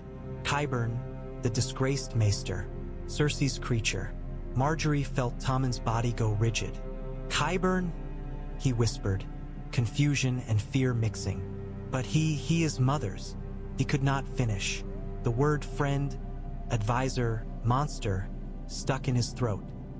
The High Sparrow's voice rose, and the Undercroft seemed to swell with it. "Someone," he said, "would burn the House of the Seven rather than let sin be judged. Someone would burn the poor, the faithful, the innocent, rather than confess." His gaze moved past Tommen, as if seeing through stone to the woman in the cell above, the lioness snarling in her straw. "The gods are not mocked," he said again, and the words were a hammer now ringing. Margaery watched the Faith's men. Hungry faces twisted with fury, eyes reflecting green fire. She felt the crowd above, sensed their anger like a storm pressing down through stone. If Wildfire had been found near the September, the city would not whisper. It would roar. Tommen's voice was a small, broken thing. Mother, would she? He looked at Margaery as if begging her to tell him no. Margaery's heart ached. She wanted to cradle his face in her hands and lie to him, tell him the world was kinder than it was. But she would not make him weaker with comfort. She knelt slightly so her face was level with his. Tommen, she said softly. Sometimes people do terrible things when they are afraid. His eyes filled with tears. Is she afraid of me? He whispered. Margaery's throat tightened. She is afraid of losing you, she said carefully. And she is afraid of losing herself. Tommen's tears spilled then, silent, down his cheeks. He wiped them angrily with the back of his hand, ashamed to cry like a child. The High Sparrow watched the boy king's tears without softness. Fear does not excuse sin, he said. Kevan stepped forward, voice controlled. We must keep this quiet, he said, though he knew it was already impossible. If the city hears, the city will hear, the High Sparrow said flatly. The city must hear. The city has been burned before by the pride of kings. It will not be burned again in silence. Margaery felt the realm tipping further, like a ship listing. The High Sparrow was not a puppet. He would not be contained with gentle words. He would not accept a quiet settlement. He had smelled fire, and it had sharpened his hunger for righteousness. Above them, the crowd began to shout. The sound filtered down through stone, muffled but growing. Wildfire, lions, justice, shame. Margaery rose, steadying Tommen. She looked at the green jars again, stacked like dragon eggs waiting to hatch, and she thought of Cersei's laugh, bitter and bright, when she had spoken of cleansing. Cersei had always believed fire belonged to her. Now fire belonged to the people. Margaery met the High Sparrow's gaze, and in his eyes she saw something that chilled her. Certainty. The certainty of a man who believed the gods had chosen him to cleanse the realm, no matter what burned in the process. She had turned him toward Cersei. Now she would have to learn how to keep him from turning toward the throne itself. Tommen clung to her hand as if she were the only solid thing in a world suddenly made of flame. And above, King's Landing roared, and the white dome of the great September loomed like a skull against the winter sky, and the scrape of bare feet echoed in stone, steady as doom. The room was smaller than the realm it tried to hold together. The small council chamber had always felt that way to Margaery. A neat, polished cage where men argued over maps and parchments as if ink could bind war and hunger and pride. The table was scarred with old knife marks, the kind made by restless fingers and sharpened tempers. Candles burned low in their brackets, and their light made the faces around the table look carved from wax. Tommen sat near the head with his crown set beside him like a coin he did not know how to spend. He kept his hands in his lap, clasped tight enough to turn his knuckles pale, and he stared at the green glass jar in the center of the table as if it were an animal that might leap. It had been carried in by a warrior's son and a gold cloak together, both of them stiff with the unease of standing in the same space. The jar's wax seal was intact, but green light seemed to pool inside the glass even so, a sullen glow that made the candle flames look sickly yellow by comparison. Lord Mace Tyrell stared at it with the sort of outraged fascination men had for things that insulted them. "This is madness," he boomed, his voice too large for the room. "To keep such a thing beneath the September, beneath the city, if it had gone off." "If," Kevan Lannister said, and his voice was flat as a soldier's shield. He sat with his shoulders square and his hands folded, a man choosing stillness because movement would betray anger. "It did not, and we will not shout ourselves into panic." Mace's cheeks flushed. "Easy for you to say," he snapped. "Your niece is the one who—" A small sound escaped Tommen, like a breath swallowed wrong. His eyes flicked toward Margaery, then toward Kevan, then down again. Kevan's gaze did not move from Mace. "We will not turn this into a Tyrell-Lannister quarrel," he said. "Not now. Not when the city is already sharpening stones." Grand Maester Pycelle bobbed his head vigorously, chain clinking. Wisdom, he wheezed. Wisdom, yes, we must have wisdom. Qyburn stood with hands folded, as if he were attending a lecture rather than a council that smelled of smoke and scandal. His eyes rested on the Wildfire jar with mild interest, as if he were considering its properties, not its consequences. Margaery watched Qyburn closely. His face was calm, but calm was not innocence. Calm was a mask some men wore because they had no need to show fear. Kevan's gaze turned to Tommen. It softened slightly, not with affection. Kevan was not that sort of man, but with the careful seriousness one used when speaking to a child holding a sword. "Your Grace," he said. "The Faith claims this cache was placed near the September on purpose." Tommen swallowed. "To burn them," he whispered, and his voice cracked. "To frighten them," Kevan corrected gently. "To make them release your mother, or to punish them for holding her." Margaery felt Tommen's shoulders tighten. The thought of his mother, trapped in stone and shame, still pulled at him like a hook. It always would. Even if she had been cruel, she had been his first love. Mace slammed his hand on the table, making the Wildfire jar tremble. Tommen flinched. "Enough," Mace thundered. "We must act. We must march to the September and demand my lady, your queen's safety, and the king's mother's release, and the arrest of the zealots who presume to." Kevan's hand lifted, palm down, and though he did not speak louder, the gesture carried authority. "You will not march your men to the September," he said. "If you do, the city will rise. The Faith has armed itself with our own permission, and the streets are full of hungry fools who believe they have the gods at their backs. There is no victory in killing them." Mace's eyes flashed. "So we do nothing?" he demanded. "We do what a king should do," Margaery said softly. All eyes turned to her, even Qyburn's. Margaery kept her hands folded on the table's edge. Her voice was gentle, but she felt the steel beneath it. "We keep the peace," she said. "We show the city that the crown is not at war with the Seven. We make it impossible for anyone to say the king fears truth." Tommen's gaze flicked to her, desperate, like a drowning boy reaching for a hand. Kevan watched her a moment, then nodded once. "Slight. And how?" he asked. "Do you propose we do that?" Margaery did not rush. "By letting the Faith investigate," she said, "but not letting it rule. By meeting justice with justice, not with swords. And by putting a steady hand at the helm of the King's Council while he—" she glanced at Tommen and softened. "While he grows into his crown." Mace's mouth tightened. "You mean yourself," he said, suspicion thick. "You mean the Tyrells will rule." Margaery looked at him, and her smile was patient enough to scold. "No," she said. "If the realm sees Tyrell hands grasping for regency now, it will look like we planned Cersei's fall from the beginning. It will look like ambition. The Faith will turn on us the moment it is done with her." Pycelle coughed, eyes darting. "A regent," he wheezed. "A hand. Stability." Kevan's gaze stayed on Margaery. "And who," he asked, "would satisfy both court and faith?" Margaery turned her eyes to Tommen. She did not speak the name first. She let Tommen do it because it had to be Tommen's choice for it to stand. Tommen licked his lips. "Uncle Kevan," he whispered. Mace snorted.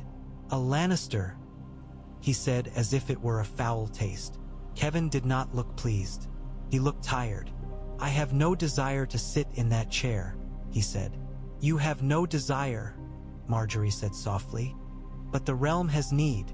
Tommen's hands twisted together. "Please," he said, and the word was more boy than king. "Please help me." For a moment, silence held the room. Even the candles seemed to pause in their flicker. Kevan looked at Tommen a long time. Then he exhaled, slow.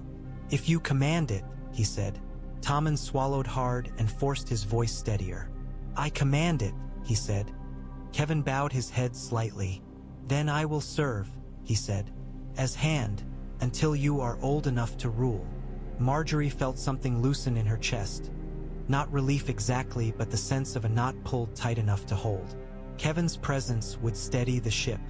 It would also keep the Tyrells from seeming like conquerors. It would keep Mace from swinging his axe wildly at every problem. It would not keep Cersei from biting if she could. Mace's face was stormy, but he nodded stiffly, forced. "Very well," he said. "If it keeps the realm from falling apart." Kevan turned his gaze to Qyburn. "Now," he said, "we speak of the men named." Qyburn's expression did not change. "Names are so easily spoken in anger," he said mildly. Kevan's eyes were cold. "Your name was spoken beside Wildfire," he said, "in the September's Undercroft, and you served the Queen Regent." "I serve the crown," Qyburn replied smoothly. "The crown is not a person. It is an idea, a realm." Margaery watched the way his fingers rested together, loose, unafraid. "The faith says men carried coins stamped with lions," Kevan said. "Coin could pass through many hands, but Wildfire does not move itself." Qyburn's gaze drifted to the green jar as if admiring it. "It is an interesting substance," he murmured, "remarkably persistent."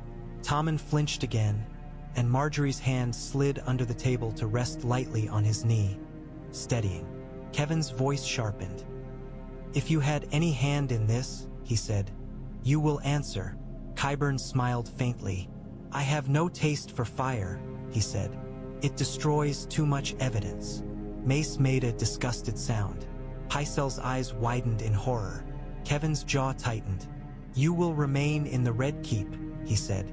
"You will not leave without my leave, and you will send no messages."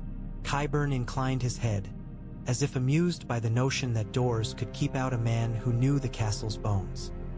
Margaery watched him and thought of secret passages and damp corridors, of Septa Amiriai's hooded face, of Osney's blood on marble. She had turned a blade toward Cersei. Now she needed to keep that blade from cutting the Boy King's hands. Olenna did not wait for the council to end before she came. She never did. Waiting was for people who had nothing worth taking. Margaery returned to her chambers to find her grandmother seated by the brazier, hands extended toward the heat as if she were any old woman with cold bones. The firelight picked out the sharp lines of her face and turned the emeralds at her throat into dark pools. Eleanor stood by the door, trying to look like a decorative cousin and failing. Olenna's gaze lifted as Margaery entered. "Well?" she demanded, as if the fate of kingdoms were an errand she had sent her granddaughter out to run. Margaery crossed the room and sat opposite her, smoothing her skirt. "Kevan will serve," she said. Tommen named him Hand. Olenna's mouth twitched. "Good," she said briskly. "A steady man, not a clever one. Steady men can be guided." "And father?" Margaery asked. Olenna snorted. "Your father will grumble and puff like a bullfrog, but he will accept what he must if you wrap it in praise." Her eyes narrowed. "The Wildfire?" Margaery's fingers curled around the edge of the chair. "They found jars near the September," she said. "The faith says men named Qyburn." Olenna's eyes sharpened. "Qyburn," she repeated, tasting the name like something bitter. "That creature. He should have been flayed when the Citadel threw him out." "He is under watch," Margaery said. Olenna's laugh was dry. "Watch a rat long enough and it still finds a crack." Margaery looked toward the table where raven scrolls lay beside ledgers of grain and coin. "The city is on the edge of riot," she said. "They will blame Cersei. They will blame the Lannisters. Some will blame us, because we are close enough to smell of it." Olenna's gaze slid to her. "And how do we make sure they blame the right people?" she asked. Margaery's mouth tightened. "By feeding them," she said softly. Olenna's brows rose. "Bread and circuses," she muttered. "You sound like a Roman." "Bread," Margaery said, and there was no humor in it. "Wheat from the Reach, barley, beans. We open the granaries. We send wagons into Flea Bottom. We make it impossible for anyone to say House Tyrell profits while the city starves." Olenna's eyes gleamed. "And while we do that," she said, "the faith will crow that the queen is pious and the gods are pleased. The barefoot zealot will take credit." "He can take credit," Margaery said, so long as he takes it with full bellies around him. Hungry men do not listen to reason. Fed men sometimes do. Olenna leaned back, studying her. You are thinking not only of the people, she said. You are thinking of the faith. Margaery did not deny it. The High Sparrow is not Cersei's puppet, she said. He never was, but he is also not ours. If the city becomes a tinderbox, he will strike flint. Olenna's fingers tapped once on her cane. And what do you do with a man who believes he holds the gods' flint? She asked. Margaery's gaze drifted to the brazier's flame. You give him something else to burn, she said quietly. Olenna's eyes narrowed. Meaning? Margaery's voice stayed low. We let him cleanse the court, she said. Cersei's men, her bribes, her lies. We do not defend those who deserve no defense. We let the faith feel powerful, just enough that it does not need to prove itself by biting us. Olenna's mouth tightened. And if it bites anyway, then we must make sure, Margaery said softly, that it bites something that can survive the wound. Olenna stared at her a heartbeat, then let out a short, humorless laugh. Gods help us, she muttered. You're speaking as if the faith is a wolf you can lure with meat. It is, Margaery said, but it is also a pack, and packs do not stop once they taste blood. Olenna's gaze flicked to the door, where Eleanor stood rigid. Close it, Olenna snapped. Eleanor obeyed, sliding the bolt with a soft click. Olenna leaned forward. Listen to me, she said, voice sharp. Cersei will not sit quietly in her cell and repent like a good little sinner. She will fight. She will gnaw at her chains until her teeth break, and then she will bite with broken teeth anyway. I know, Margaery said. And the faith, Olenna continued, will not be satisfied with Cersei alone. They will look at everyone who wears silk and sees feasts as a right. They will look at your father's bannermen.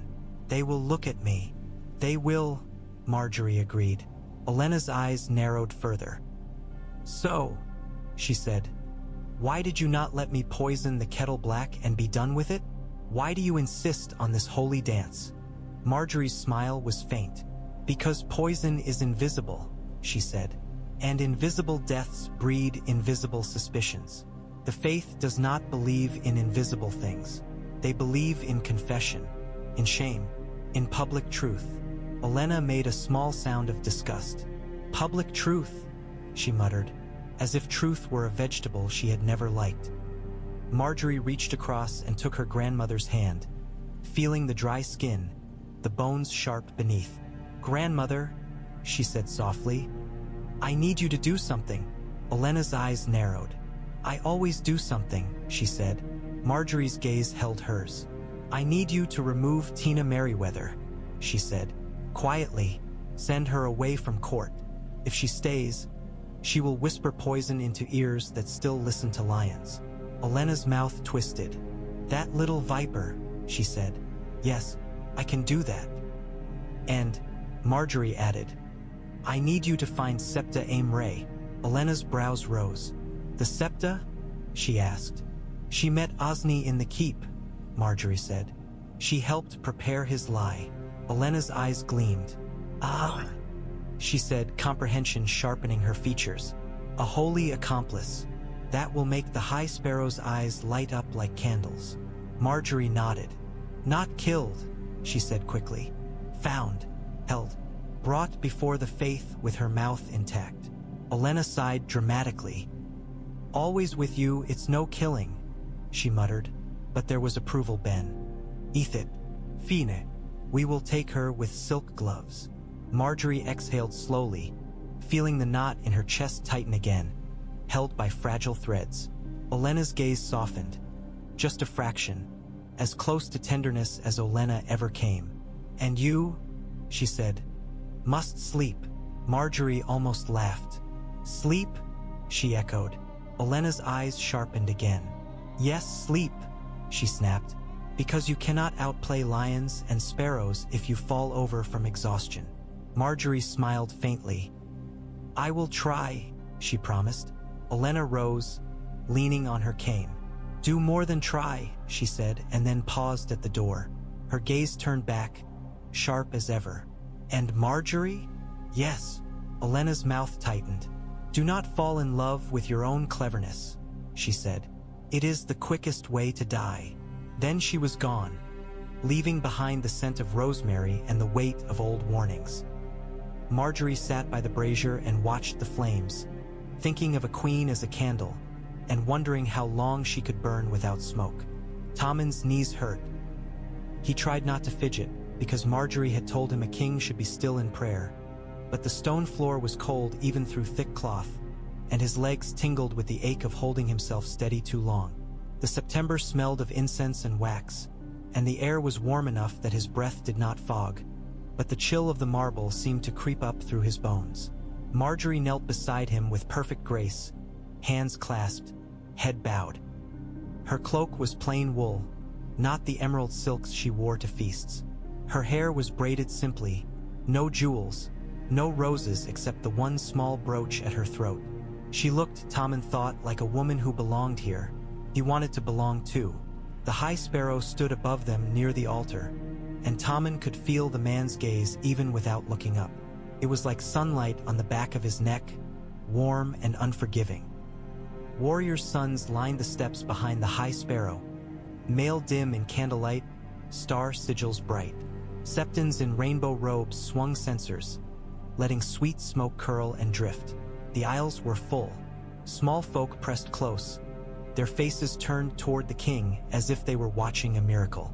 Some looked hopeful, some looked suspicious, some looked hungry in a way that had nothing to do with food.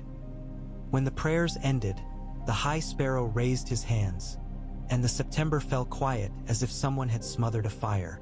Behold, he said, voice carrying without strain, a king who bows before the seven. Tommen's cheeks flushed. He clutched his crown tighter in his hands. He had not worn it today. Margaery had suggested he bring it and hold it, a sign that he could lay it down before the gods without losing it. It was a clever symbol, and Tommen did not entirely understand why it mattered, but he liked the way it felt, like being strong without shouting. The High Sparrow's gaze moved over the crowd. The seven judge high and low, he said. They judge kings and cobblers. They judge queens and whores. No crown, no coin, no sword will turn their eyes away. A murmur rippled among the small folk. Tommen's stomach twisted. Margaery's hand moved, subtle as a breath, to rest lightly against his arm. He drew steadiness from it the way a child drew warmth from a blanket. The High Sparrow's eyes returned to Tommen. Your Grace, he said. You have been tested. Tommen swallowed hard. Yes, he whispered. You have allowed truth to be spoken. The High Sparrow continued. You have allowed the faith to seek justice, even when justice cuts into your own flesh. Tommen's throat tightened at the mention of flesh, at the thought of his mother behind stone. His eyes stung. He blinked hard. The realm, the High Sparrow said, has suffered for the sins of rulers, for the pride of kings, the lust of queens, the greed of lords. It has suffered while the poor starved and the powerful feasted.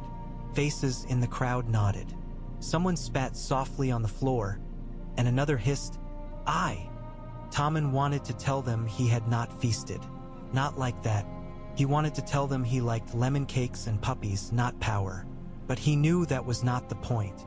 A crown made you a symbol whether you wanted it or not. Margaery's voice was gentle beside him. A king may listen, she whispered, too soft for others. Let him speak. Then you speak. The High Sparrow lifted his staff, the starwood tip catching candlelight. The faith has found Wildfire, he said, and at the word the crowd's murmur surged into angry sound. Wildfire placed near this holy house. Wildfire meant to burn the Seven's home. Wildfire meant to burn the faithful. Cries rose. Shame! Burn the lioness! Whore queen! She'll roast us all! Tommen flinched at the hatred in their voices. It was a living thing, a monster made of mouths. The High Sparrow's staff struck marble once. The crack rang out, sharp, and the crowd quieted. Not entirely, but enough. Wildfire, he said again. is the work of men, of sinful men. It does not move itself. It was moved by hands guided by wickedness. His gaze cut toward the side aisle where Kevan Lannister stood in dark wool, face grim, and beside him gold cloaks shifted uncomfortably. Qyburn was not there.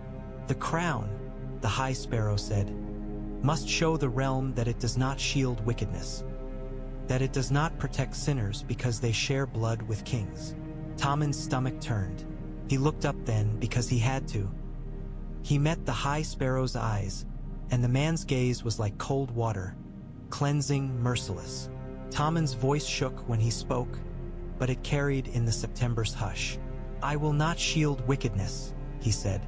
The crowd murmured, pleased, and Tommen added, and he surprised himself by saying it, "I will not let the realm burn." Margaery's hand squeezed his arm, approval and pride in that small pressure. The High Sparrow watched him closely. "Then you must do more than speak," he said. "You must act." Tommen swallowed. "Tell me," he said, and the words were dangerous because they sounded like surrender. Margaery leaned close, her whisper urgent and soft. "Ask him what the poor need," she murmured. "Give him bread, not your throne." Tommen drew a breath. "What do the poor need?" he asked, voice wavering but steadying as he spoke. The High Sparrow's gaze held his. "Food," he said simply. "Justice, safety, a king who remembers them." Tommen nodded quickly. "We will send food," he said. "From the Reach, from the Crown stores. We will." He looked at Kevan, seeking help. Kevan stepped forward slightly, voice firm. "Wagons are already being prepared," he said. "The granaries will open under the king's seal." The High Sparrow's gaze flicked to Kevan, measuring. Then back to Tommen. "Good," he said. Margaery rose smoothly, as if prayer had not left her knees aching. She turned to the crowd and lifted her chin. "We will feed you," she said, and her voice was clear, warm, carrying. "And we will not ask you to starve while you wait for justice." A murmur of approval ran through the aisles. Faces softened. A woman began to weep quietly. A man shouted, "Long live the Queen!" And another answered, "Long live the King!" The High Sparrow watched Margaery's words land like bread in hungry hands.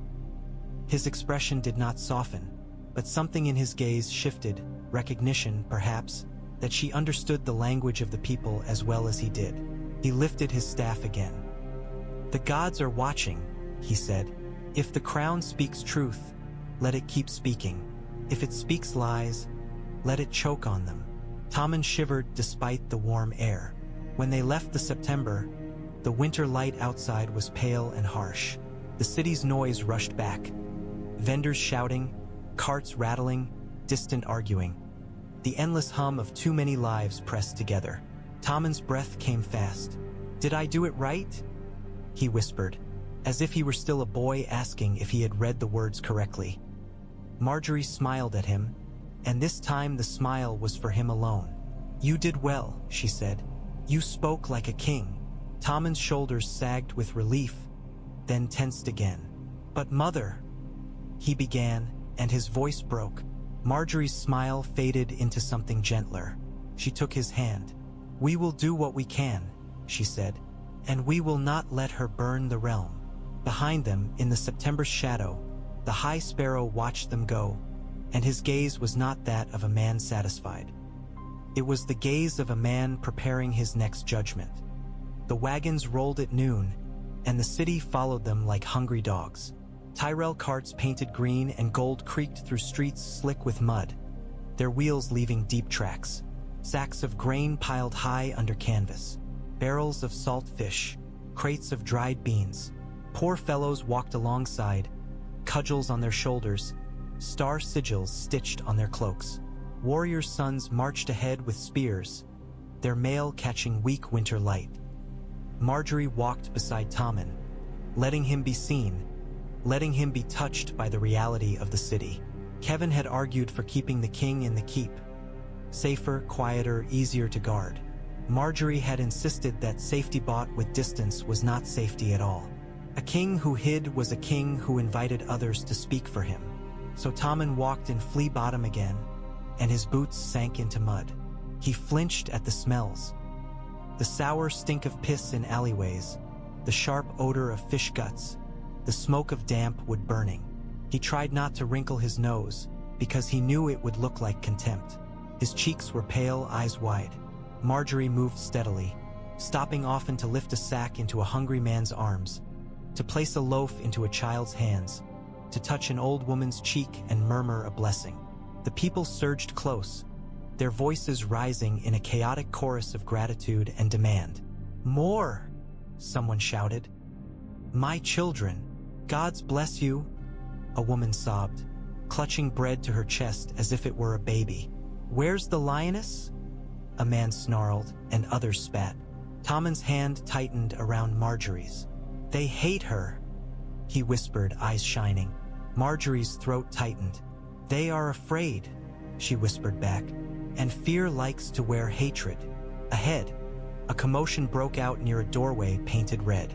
A sign swung above it, a naked woman carved into wood. The street of silk bled into Flea Bottom in places like this, where misery and pleasure shared walls. Warriors' sons stepped forward, spears lowering.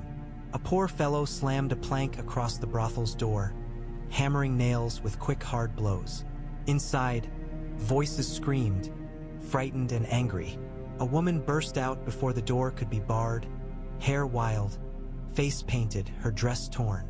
She stumbled into the mud and fell to her knees before the warrior's sons. "Please," she cried, voice cracking. "Please, I have to eat. My sister is sick. I have nowhere else."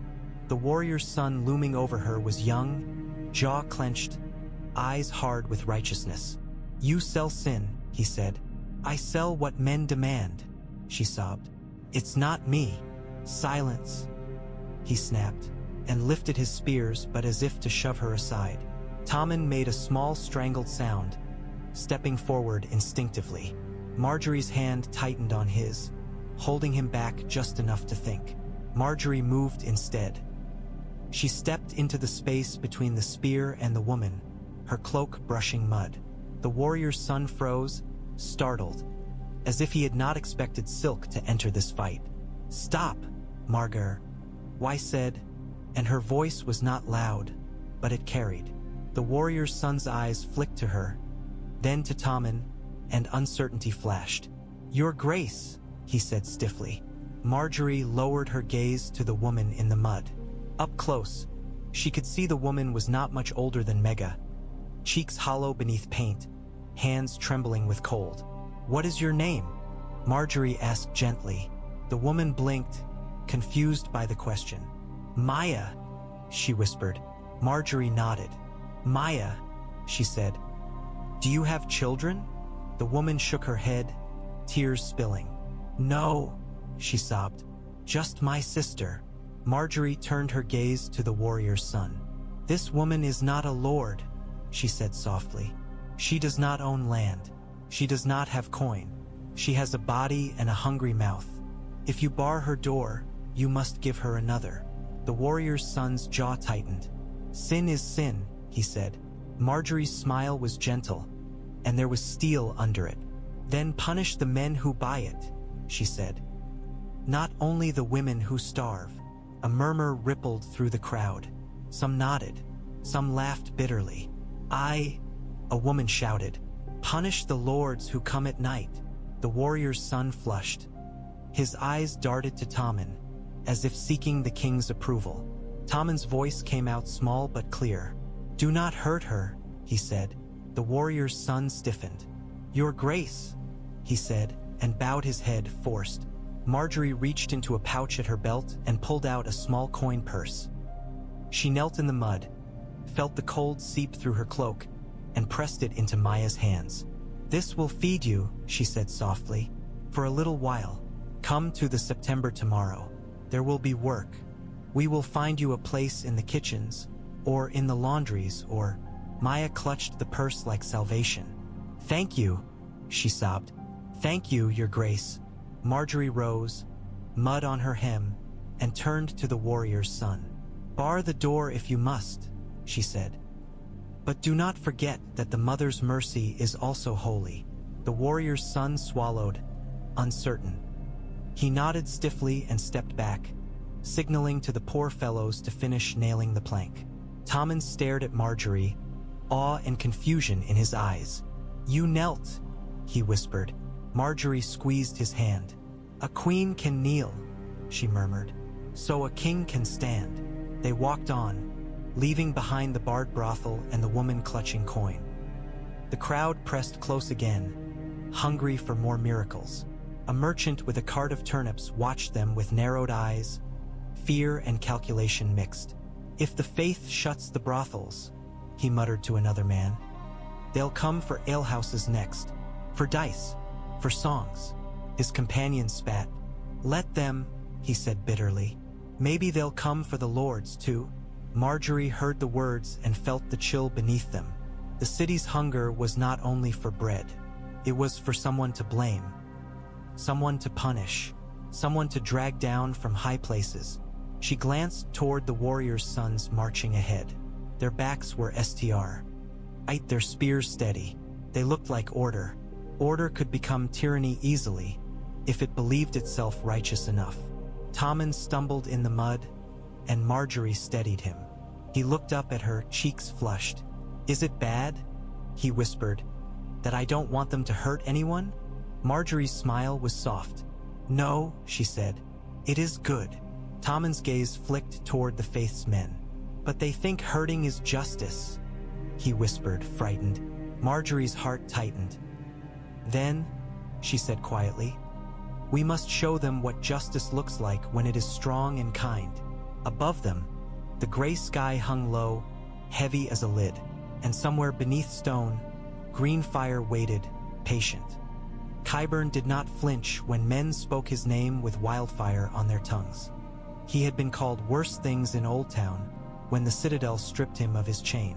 He had been called monster, heretic, butcher. He had been cast out with nothing but his knowledge and his hunger, and hunger was a teacher no maester's book could rival. The chamber he used now was not meant for living men. It lay beneath the red keep in a place where the air tasted of damp stone and old smoke. A storeroom once, perhaps, for wine or grain, sealed and forgotten until Qyburn found it. He had cleaned it with his own hands and with the hands of children who did not speak. The little birds waited by the door, thin as reeds, eyes too bright in pale faces. They watched him with the devotion of those who had been fed and sheltered and taught to be useful. They did not ask questions. Qyburn preferred it that way. On the stone table, a linen sheet rose in a shape too large for any ordinary man. Qyburn's fingers smoothed the cloth gently, almost tender, as if touching a patient. There was an armor stand in the corner, and beside it something that looked like a man in a white cloak, motionless in shadow. The cloak hung heavy and clean, its whiteness strange in this dark place. Qyburn moved among jars and tools with quiet precision. Glass gleamed in candlelight. Metal instruments lay arranged as neatly as a Septon's prayer beads. There was no blood visible now. He did not leave mess when he could avoid it, but the air smelled faintly of iron beneath the incense he burned to mask it. He listened to the world above through stone. Bells, shouts, the distant roar of King's Landing when it discovered a new reason to hate. The little birds had brought him word. Men named him.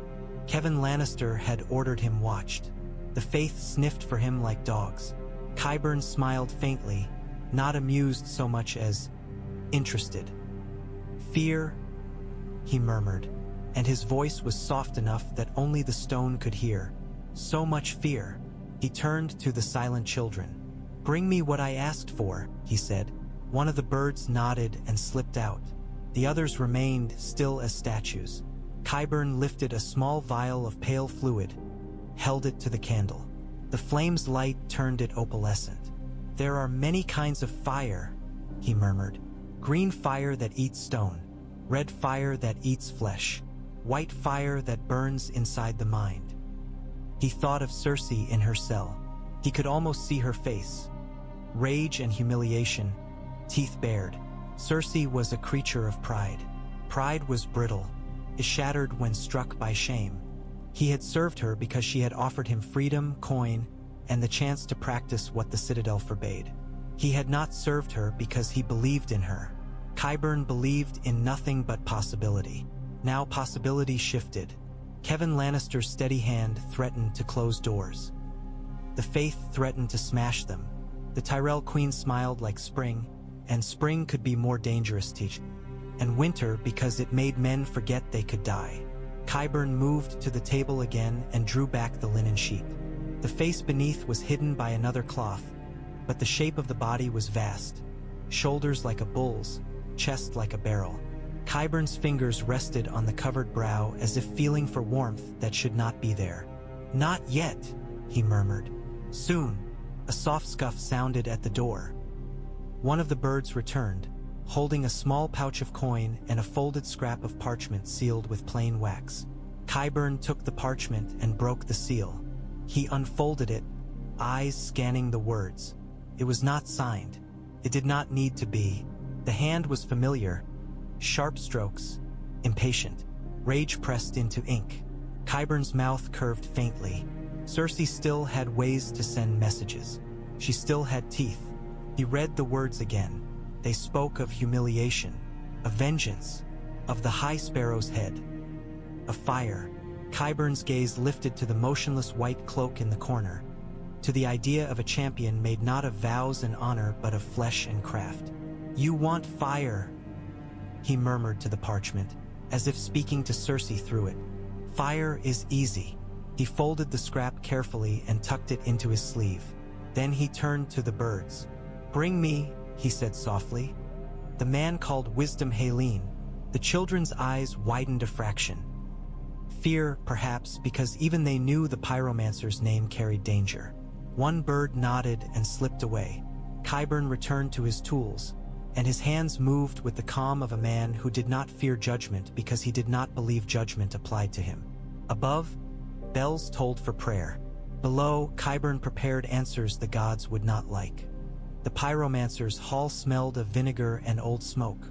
Even before Margaery entered, she could taste it in the back of her throat, sharp and sour, as if the air itself had been pickled. Green glass-lined shelves, brass instruments gleamed, vats and crucibles sat under cloth, their shapes ominous in the dim. The Guildhall's walls were thick stone, and the windows were narrow slits that let winter light in like reluctant mercy. Wisdom Haleen stood at the center of the main room with his scarlet robes pulled tight around him, hands raised as if pleading with the gods or with the men who did not care for gods at all. His fingers were stained black at the tips, soot and chemicals embedded in creases. His eyes darted from face to face, anxious as a rabbit cornered by hounds. "Lord Regent," he whined, voice thin, "we serve the crown. We serve the realm. We would never..." Kevan Lannister cut him off with a look. He had brought gold cloaks into the hall, men with spears and hard eyes, and they moved through the room pulling cloths off vats, prying open cupboards, tapping walls for hidden spaces. "The realm nearly burned," Kevan said. "Spare me your oaths." Margaery stood in the doorway with Ser Tallad at her shoulder. She did not speak. This was Kevan's show of authority, the crown investigating its own sins. If she stepped forward too eagerly, it would look like Tyrell hands reaching again. But she watched everything. Haleen's gaze flicked toward her, desperate. "Your Grace," he said, and the words came out like a prayer to the Mother for mercy. Tell him we are loyal." Margaery's expression stayed soft. "Loyalty," she said gently, "is proved by truth." Haleen swallowed hard. Kevan's gaze narrowed. "Wildfire is made here," he said, voice flat. "It is stored. It is moved. Men do not trip and spill it into cellars near the September by accident." Haleen's lips trembled. "We have strict records," he insisted. "Strict. Every jar is counted." Kevan gestured sharply, and a gold cloak seized a ledger from a shelf. The man flipped through it, frowning at the cramped script. "Not strict enough," Kevan said. Margaery's gaze slid to a small cage of ravens on a table near the back. They rustled, uneasy in the strange smells. Letters traveled by raven. Messages. Orders. If Cersei could send word from her cell, someone could send word for her from here. "Ser Tal lad," Margaery murmured, too softly for others. "Find out if any birds have flown from here recently." Ser Tal lad nodded and slipped away, quiet as shadow. Haleen wiped his brow with a trembling hand. "The jars near the September," he stammered. "They were not ours. Not ours.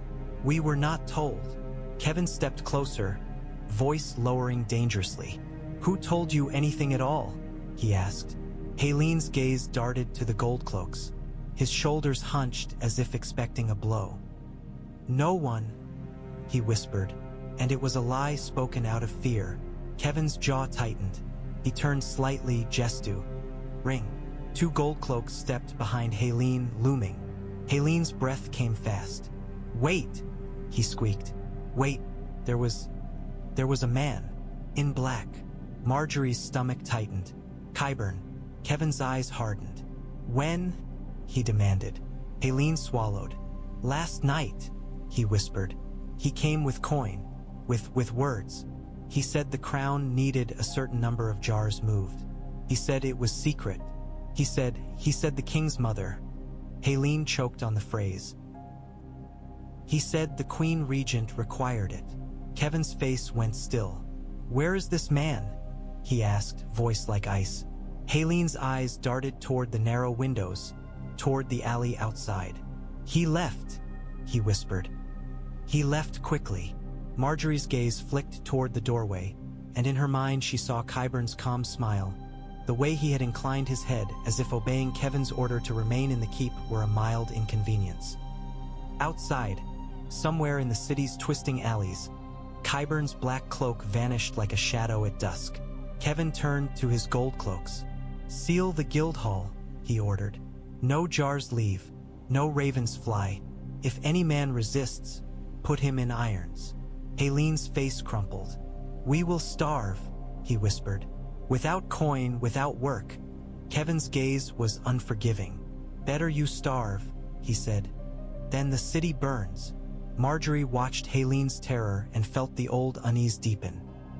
Wildfire did not need much to become catastrophe. 1 jar broken, 1 spark, 1 careless hand. Qyburn had touched this place, and Qyburn's hands were never careless. Ser Tal lad returned to Margaery's side, face tight. 2 ravens flew yesterday," he murmured. "No one knows to where." The cage was opened by a boy in red. Margaery's throat tightened. A boy, a little bird, perhaps, but not Varys's now, Qyburn's. Kevan's gaze turned toward her, as if he could read the thought in her eyes. "Your Grace," he said. "I will find him." Margaery inclined her head. "You must," she said softly, "because if you do not, he will find us." Kevan's mouth tightened. "He will not find me easily," he said. Margaery thought of secret passages and silent children and a white cloak hanging in a dark chamber. "No," she agreed quietly. "Not easily." But easily was not what worried her. It was inevitability. The city gathered like a storm gathers, slow at first, then all at once. By the time Margaery and Tommen reached the Great September steps, there were thousands packed into the square and spilling into the streets beyond. Faces turned upward, eyes bright with anger, hunger, and the fierce satisfaction of feeling part of something larger than their own misery. The air smelled of sweat and cold stone and the faint tang of incense drifting from inside. Warriors' sons held a line across the steps, spears angled outward. Poor fellows moved through the crowd like shepherds trying to keep wolves from tearing each other apart. Gold cloaks stood to the side under Kevan's command, nervous and alert, hands on spear shafts. Margaery could feel Tommen trembling beside her. His cloak was plain today, but he still looked like a king in the way the crowd stared. He clutched his crown in his hands again, knuckles white. The High Sparrow stepped out onto the topmost step, bare feet visible beneath his robe. The crowd roared, a sound so loud it seemed to shake the marble itself. He lifted his staff, and the roar quieted to a rolling murmur. In his other hand, he held the green glass jar. The sight of it made the crowd surge forward, pressing against the Faith's line. People shouted, cursed, spat. Fire! She meant to burn us. Lions! Whore! The High Sparrow held the jar high, letting winter sun catch it.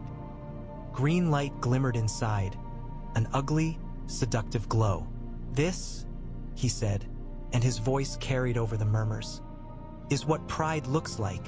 He lowered the jar slightly and lifted a gold coin in his fingers. The lion stamped on it flashed bright. And this, he said, is what bribery looks like. A woman screamed, "She paid them!" And laughter rose, sharp and cruel. Of course she paid them. That's all lions do. Tommen's breath hitched. His face went pale. Margaery's hand slid to his back, steadying him. The High Sparrow's gaze swept the crowd. The Faith found Wildfire near the September, he said. Wildfire meant to burn holy ground. Men were seized. They spoke of coin. They spoke of orders. They spoke names. The crowd leaned forward as one. The hunger in them sharpened. Names were meat. The High Sparrow paused, letting the silence tighten. Then he spoke. Cersei Lannister, he said, and the name fell like a stone into water. The crowd exploded. Shame! Shame! Strip her! Burn her! Down with the lioness! Tommen made a small sound, half sob, half gasp. His eyes filled, and he blinked hard, fighting tears. Margaery felt his pain like a bruise. The High Sparrow's staff struck stone once, and though the crowd did not fall silent, it ebbed enough to hear him again. The Queen Regent, he said, stands accused of grave sins. She stands accused of corrupting holy justice, of bearing false witness, of taking lovers, of plotting with fire beneath the feet of the faithful. The crowd roared anew. A man threw a rotten apple that burst against a pillar. Splatterin brown mash. Kevan Lannister stood stone still beside the steps, jaw clenched. His eyes did not show grief for his niece, only grim calculation and a soldier's understanding of what a mob could do when it felt righteous. The High Sparrow's gaze turned toward Tommen then, and the crowd's sound shifted, curious. The small folk wanted to see what the king would do. Would he defend his mother? Would he deny? Would he cower? Tommen's hands trembled around his crown. Margaery leaned close, whispering quickly. Speak truth, she murmured, and speak mercy. The father is justice, but the mother is mercy. Tommen swallowed. He lifted his head, eyes shining. I love my mother, he said, and his voice wavered but carried. The crowd quieted slightly, surprised. But I am king, and I will not. He flinched at the roar, trying to rise again. He forced himself to continue. I will not stop the Faith from seeking truth. A murmur ran through the crowd, approval laced with disappointment that he had not damned her outright. And, Tommen added, and his voice steadied, I will not let anyone burn the city. If my mother is guilty, she will answer. If she is not, she will be proven innocent. The High Sparrow's eyes narrowed, studying him. The Faith seeks truth, he said, not comfort. Tommen's cheeks flushed. Truth is not comfort, he said, surprising even himself. His fingers tightened on the crown. Truth is truth. A few people laughed, not cruelly but with a strange affection, as if the boy's struggle pleased them. Margaery felt a flicker of hope. A crowd could adore a boy if it saw him as theirs, if it saw him as honest. The High Sparrow lifted his staff again. Then let truth be done, he said. Let sin be cleansed. Let the realm be healed. The crowd roared approval, and Margaery felt the sound in her bones. As they turned to leave the steps, Tommen's breath came fast. They want her dead, he whispered, voice breaking. Margaery's heart tightened. They want their fear to have an ending, she said softly. They think her death will be that ending. Tommen shook his head rapidly. I don't want, he began, and then stopped, choking on the words. Margaery squeezed his hand. Then we must make sure, she murmured, that justice does not become murder. Behind them, the High Sparrow watched the crowd disperse, and his gaze was not satisfied. It was hungry. Margaery felt it, and the feeling was like standing too close to a fire, warmth and danger in the same breath. Bread and salt sat between them like a test. The bowl was simple clay, the bread coarse, the salt gray. A Septon would have said it was hospitality. A lord would have said it was a trap. In this room, it was both. Margaery sat with her hands folded, spine straight, her face composed into a calm that took effort. Kevan sat opposite, shoulders squared, eyes steady. Lord Mace paced behind them, unable to sit still, his boots scuffing stone. Ser Randyll Tarly stood near the wall like a dark statue, arms crossed, eyes hard. He had come at Kevan's request, an iron man to stand between hot tempers and holy fire. The High Sparrow did not sit. He stood at the head of the table, starwood staff resting in his hands, bare feet on stone. His robe was patched, but his presence filled the chapel more completely than any lord in velvet. "You asked for a meeting," the High Sparrow said, looking down at Kevan. Kevan inclined his head. "For peace," he said. "For stability." The High Sparrow's mouth tightened. "Stability," he repeated. "That is what men call silence when they fear truth." Kevan's gaze did not waver. "Truth is already spoken," he said. "Wildfire was found. Confessions were made. The city knows. Now we must decide how judgment is done without tearing the realm apart." The High Sparrow's eyes flicked to Margaery. "And the Queen?" he asked. Margaery met his gaze. "I want the same," she said softly. "Justice without ruin." Mace made a frustrated sound. "Justice," he muttered, "would be dragging my daughter's enemies through the streets and hanging them from the walls." Ser Randyll's gaze flicked toward Mace, and the look alone quieted him. The High Sparrow's staff tapped the floor once. "The Queen Regent stands accused," he said. "She will be judged by the faith." Kevan's jaw tightened. "She is the king's mother," he said. "The realm will not accept her being dragged through the streets like a common thief." The High Sparrow's eyes were cold. "The realm has accepted worse," he said. "The realm has watched kings dragged to their deaths in the mud. The realm has watched children starve. Do not tell me what it will accept." Margaery drew a breath. "Then let her be tried," she said, "in a way that satisfies both gods and law." The High Sparrow's gaze sharpened. "Explain," he said. Margaery's voice stayed gentle. "Let the faith conduct the questioning," she said. "Let the faith hear witnesses. Let the faith decide if she must do penance. But let the crown keep the peace. No mav, no rayot, no vengeance done in the streets." The High Sparrow's eyes narrowed. "You fear the people," he said. "I respect them," Margaery replied softly.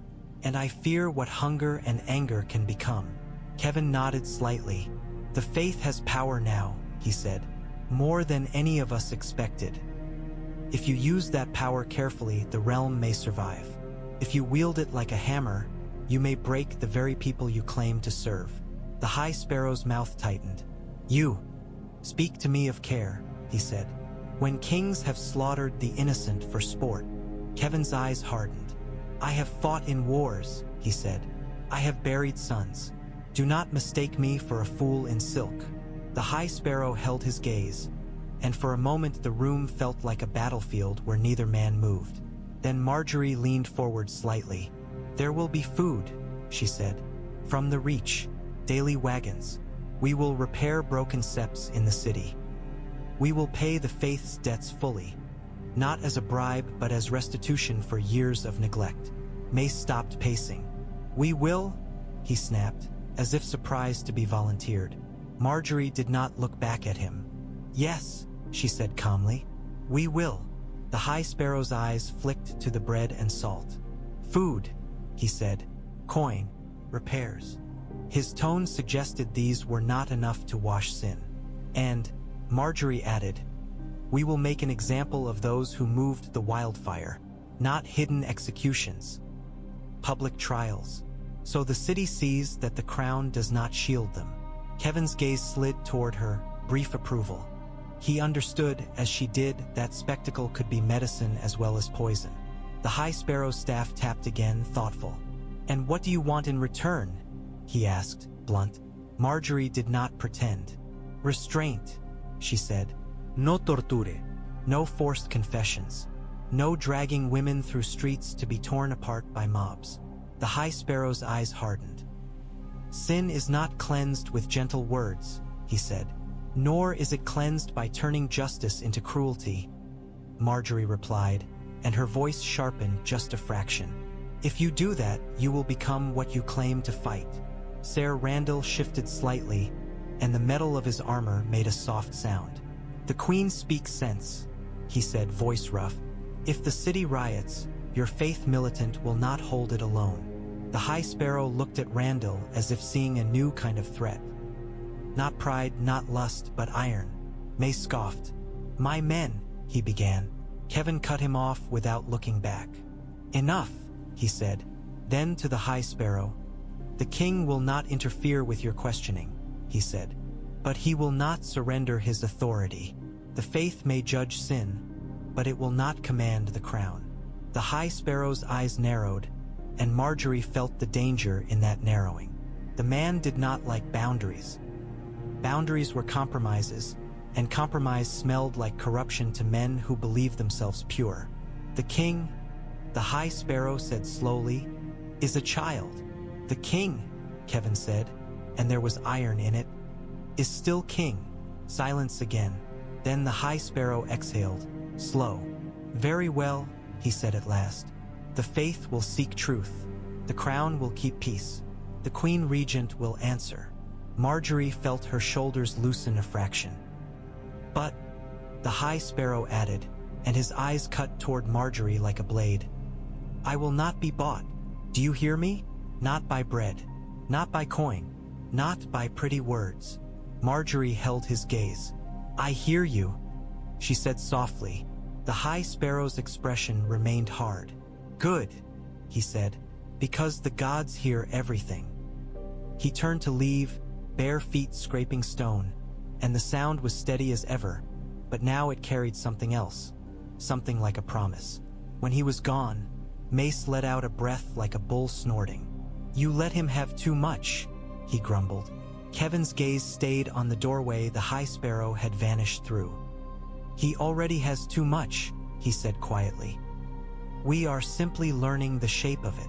Margaery looked at the bread and salt and thought of hospitality, of traps, of how easily the two became the same thing. Cersei's hair fell to the floor in golden clumps. She watched it as if it belonged to someone else, as if the severed strands were a punishment meant for another woman. Some common whore in Flea Bottom, some servant girl caught stealing. The Sept's shears were dull, tearing as much as cutting. Each snip was a little humiliation. When they were done, a looking glass was brought. Not a fine mirror like the ones in the Red Keep, but a simple polished disc. Cersei stared at her reflection and felt rage flood her, hot enough to scorch. Her hair was uneven, hacked. Her face looked sharper without the framing gold, cheekbones more severe. Her green eyes were the same, bright and furious.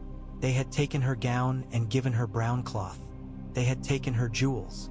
They had taken her power. They had not taken her pride. The High Sparrow came that evening, accompanied by two Septas whose faces were expressionless, as if they had carved their humanity out along with worldly vanity. He stood in the doorway of Cersei's cell, the candlelight behind him turning his robe into a shadow. Cersei rose to her feet, spine straight, chin lifted. She would not sit like a penitent. She would not cower. "You've cut my hair," she said, voice dripping contempt. "Do you feel holy now?" The High Sparrow's gaze did not flicker. "Vanity is a sin," he said. "Then you should cut down every lord in King's Landing," Cersei snapped. "They all wear vanity like armor."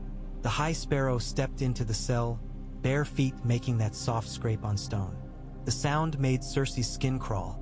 It was the sound of someone who believed he had the right to stand anywhere. "You stand accused," he said. I stand accused by beggars and traitors, Cersei spat, by a Tyrell whore with roses in her hair. The High Sparrow's eyes narrowed slightly. You have already tried to place your sins on another, he said. It will not save you. Cersei laughed, a sharp sound. Save me? She mocked. From what? From you. She stepped closer, letting him see her fury up close. You are nothing, a barefoot man with a stick. You think you can judge me because the city is hungry and stupid. The city, the High Sparrow said, is hungry because people like you fed themselves first. Cersei's lips curled. The city is hungry because the world is cruel, she snapped. Because kings fight wars and the poor bleed. It has always been so, and it will always be so, the High Sparrow replied. If sin rules, Cersei's eyes flashed. You want confession, she said. You want me to crawl, to weep, to beg. I will not. The High Sparrow's gaze remained cold. Pride, he said, is the father's enemy. Cersei leaned in, voice dropping, dangerous. You think you've won, she whispered. You think the gods have placed me in your hands, but you do not understand what you have done. The High Sparrow did not blink. I have brought a sinner to judgment, he said. Cersei's smile was slow and poisonous. You have put the realm into chaos, she said. You have armed mobs. You have made a boy king kneel until his knees bleed. You have turned the streets into a place where men with cudgels decide who lives. The High Sparrow's staff tapped stone once. Better cudgels than dragons, he said. Cersei's eyes narrowed. Dragons, she murmured, and her mind flashed to rumors from across the narrow sea. To a girl with silver hair and fire-breathing beasts. You think you know what fire is. You have no idea. The High Sparrow turned slightly, as if to leave. You will confess, he said, or you will be judged without confession. Cersei's voice snapped like a whip. I demand trial, she said. The High Sparrow paused, looking back at her. Trial by combat, Cersei said, savoring the words. If the gods are so eager to judge me, let them choose my champion. A flicker crossed the High Sparrow's face. Irritation, perhaps, because combat was a crude language, and he preferred confession. But combat was allowed. It was ancient. It was a blade the faith itself had sharpened by tradition. Very well, he said slowly. If you insist. Cersei's smile widened. Good, she said. Then you will see what the gods truly choose. After he left, the cell felt colder. Cersei paced like a caged cat, bare feet silent on straw. She pressed her hands against the stone wall and imagined it crumbling. She imagined the September above collapsing. She imagined fire licking through these corridors, turning faith into ash. Then she heard the soft scrape under the door. A folded scrap of parchment slid into the cell, pushed by a hand she could not see. Cersei snatched it up, fingers shaking. The wax seal was black. Qyburn. Her breath came fast. She broke the seal with her nail and unfolded the parchment. The words were brief. They did not waste ink on comfort. A champion would be ready. Silence. Patience. Cersei's lips curled into a smile that held no joy. Patience, she thought, was easy for a man who did not sit on straw with hacked hair. Still, she pressed the parchment to her chest as if it were armor. They could strip her. They could shame her. They could make the city scream. But they could not kill her without the gods choosing. And Cersei had always been good at forcing gods to choose what she wanted. Tommen could not sleep without the star in his hands.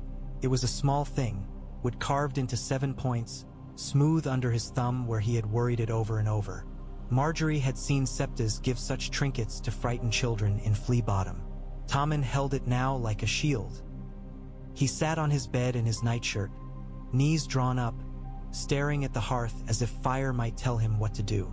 The flames were low, orange and ordinary, nothing like Wildfire's green glow. Still, the sight made him flinch sometimes, as if any flame carried the promise of burning. Margaery sat beside him, combing his hair gently with her fingers. He leaned into the touch without thinking, a child seeking comfort, and then stiffened as if ashamed of needing it. "I'm supposed to be brave," he whispered. "You are brave," Margaery said softly. Tommen's throat worked. "Brave is when you aren't afraid," he said, and his voice trembled. Margaery smiled faintly. "No," she said. "Brave is when you are afraid and you do what is right anyway." Tommen stared at the wooden star. "Is it right," he whispered, "to let them hurt her?" Margaery's hand paused in his hair. She chose her words with the care one used near Wildfire. "It is right," she said softly, "to let truth be known." Tommen's eyes filled. "What if the truth is bad?" he whispered. Margaery's throat tightened. She leaned close enough that her breath warmed his cheek. "Then we face it," she murmured. "Together." Tommen swallowed hard. "She wants to fight," he whispered. "The High Sparrow said. She demanded trial by combat." Margaery's stomach tightened. Qyburn, she thought. Whatever creature he was building in the dark, whatever champion he promised, it would not be a man bound by honor. It would be something crafted to win. "And if she wins?" Tommen whispered, terrified. "If she wins, she comes back. And then she will hate me." Margaery's heart ached. She brushed his hair back from his forehead. "If she wins," she said softly, "we will still have Kevan. We will still have the realm watching. We will still have the Faith's eyes on her. She cannot return as she was." Tommen's lips trembled. "You don't know her," he whispered. Margaery did not argue. She had seen enough to know that Cersei's hatred was a hungry thing. A soft knock came at the chamber door. Margaery glanced up. The door opened, and a servant slipped in with a raven scroll on a silver tray. "From High Garden, Your Grace," the servant murmured. Margaery's stomach tightened again. Ravens rarely carried gentle news in winter. She took the scroll and broke the green wax seal stamped with a rose. Tommen watched her face as she read, as if searching for permission to be afraid. The words were neat, her father's hand, full of bluster at first. Talk of supplies, of bannermen, of how the Reach stood ready. Then, underneath the bluster, the warning. Ironborn sails sighted again along the Reach's western coasts. Raids. Burning village. A lord's daughter taken. Rumors of a new king beyond the walls of the world, or a dragon queen beyond the narrow sea. Whispers the Reachmen dismissed as sailors' tales but could not entirely ignore. The realm was fracturing in places King's Landing could not see. Margaery folded the scroll slowly. The hearth's warmth suddenly felt thin. Tommen's voice was small. "Bad news?" he asked. Margaery forced her expression gentle. "News," she said. "That reminds us the realm is larger than this city." Tommen's fingers tightened on the wooden star. "I hate it," he whispered. "I hate all of it." Margaery's heart squeezed. She drew him into her arms, and he clung to her like a child again, burying his face against her shoulder. Outside the door, footsteps passed. Kevan's measured tread, the sound of a man who did not run because running made others panic. From the city beyond the window came distant shouts, faint but angry, and the September spells tolled for evening prayer. Margaery held Tommen and listened, feeling the world's weight pressing in from every side. Faith, fire, family, the hungry mouths of the city, the hungry mouths of war. In her mind, the High Sparrow's words echoed again. A queen is a candle.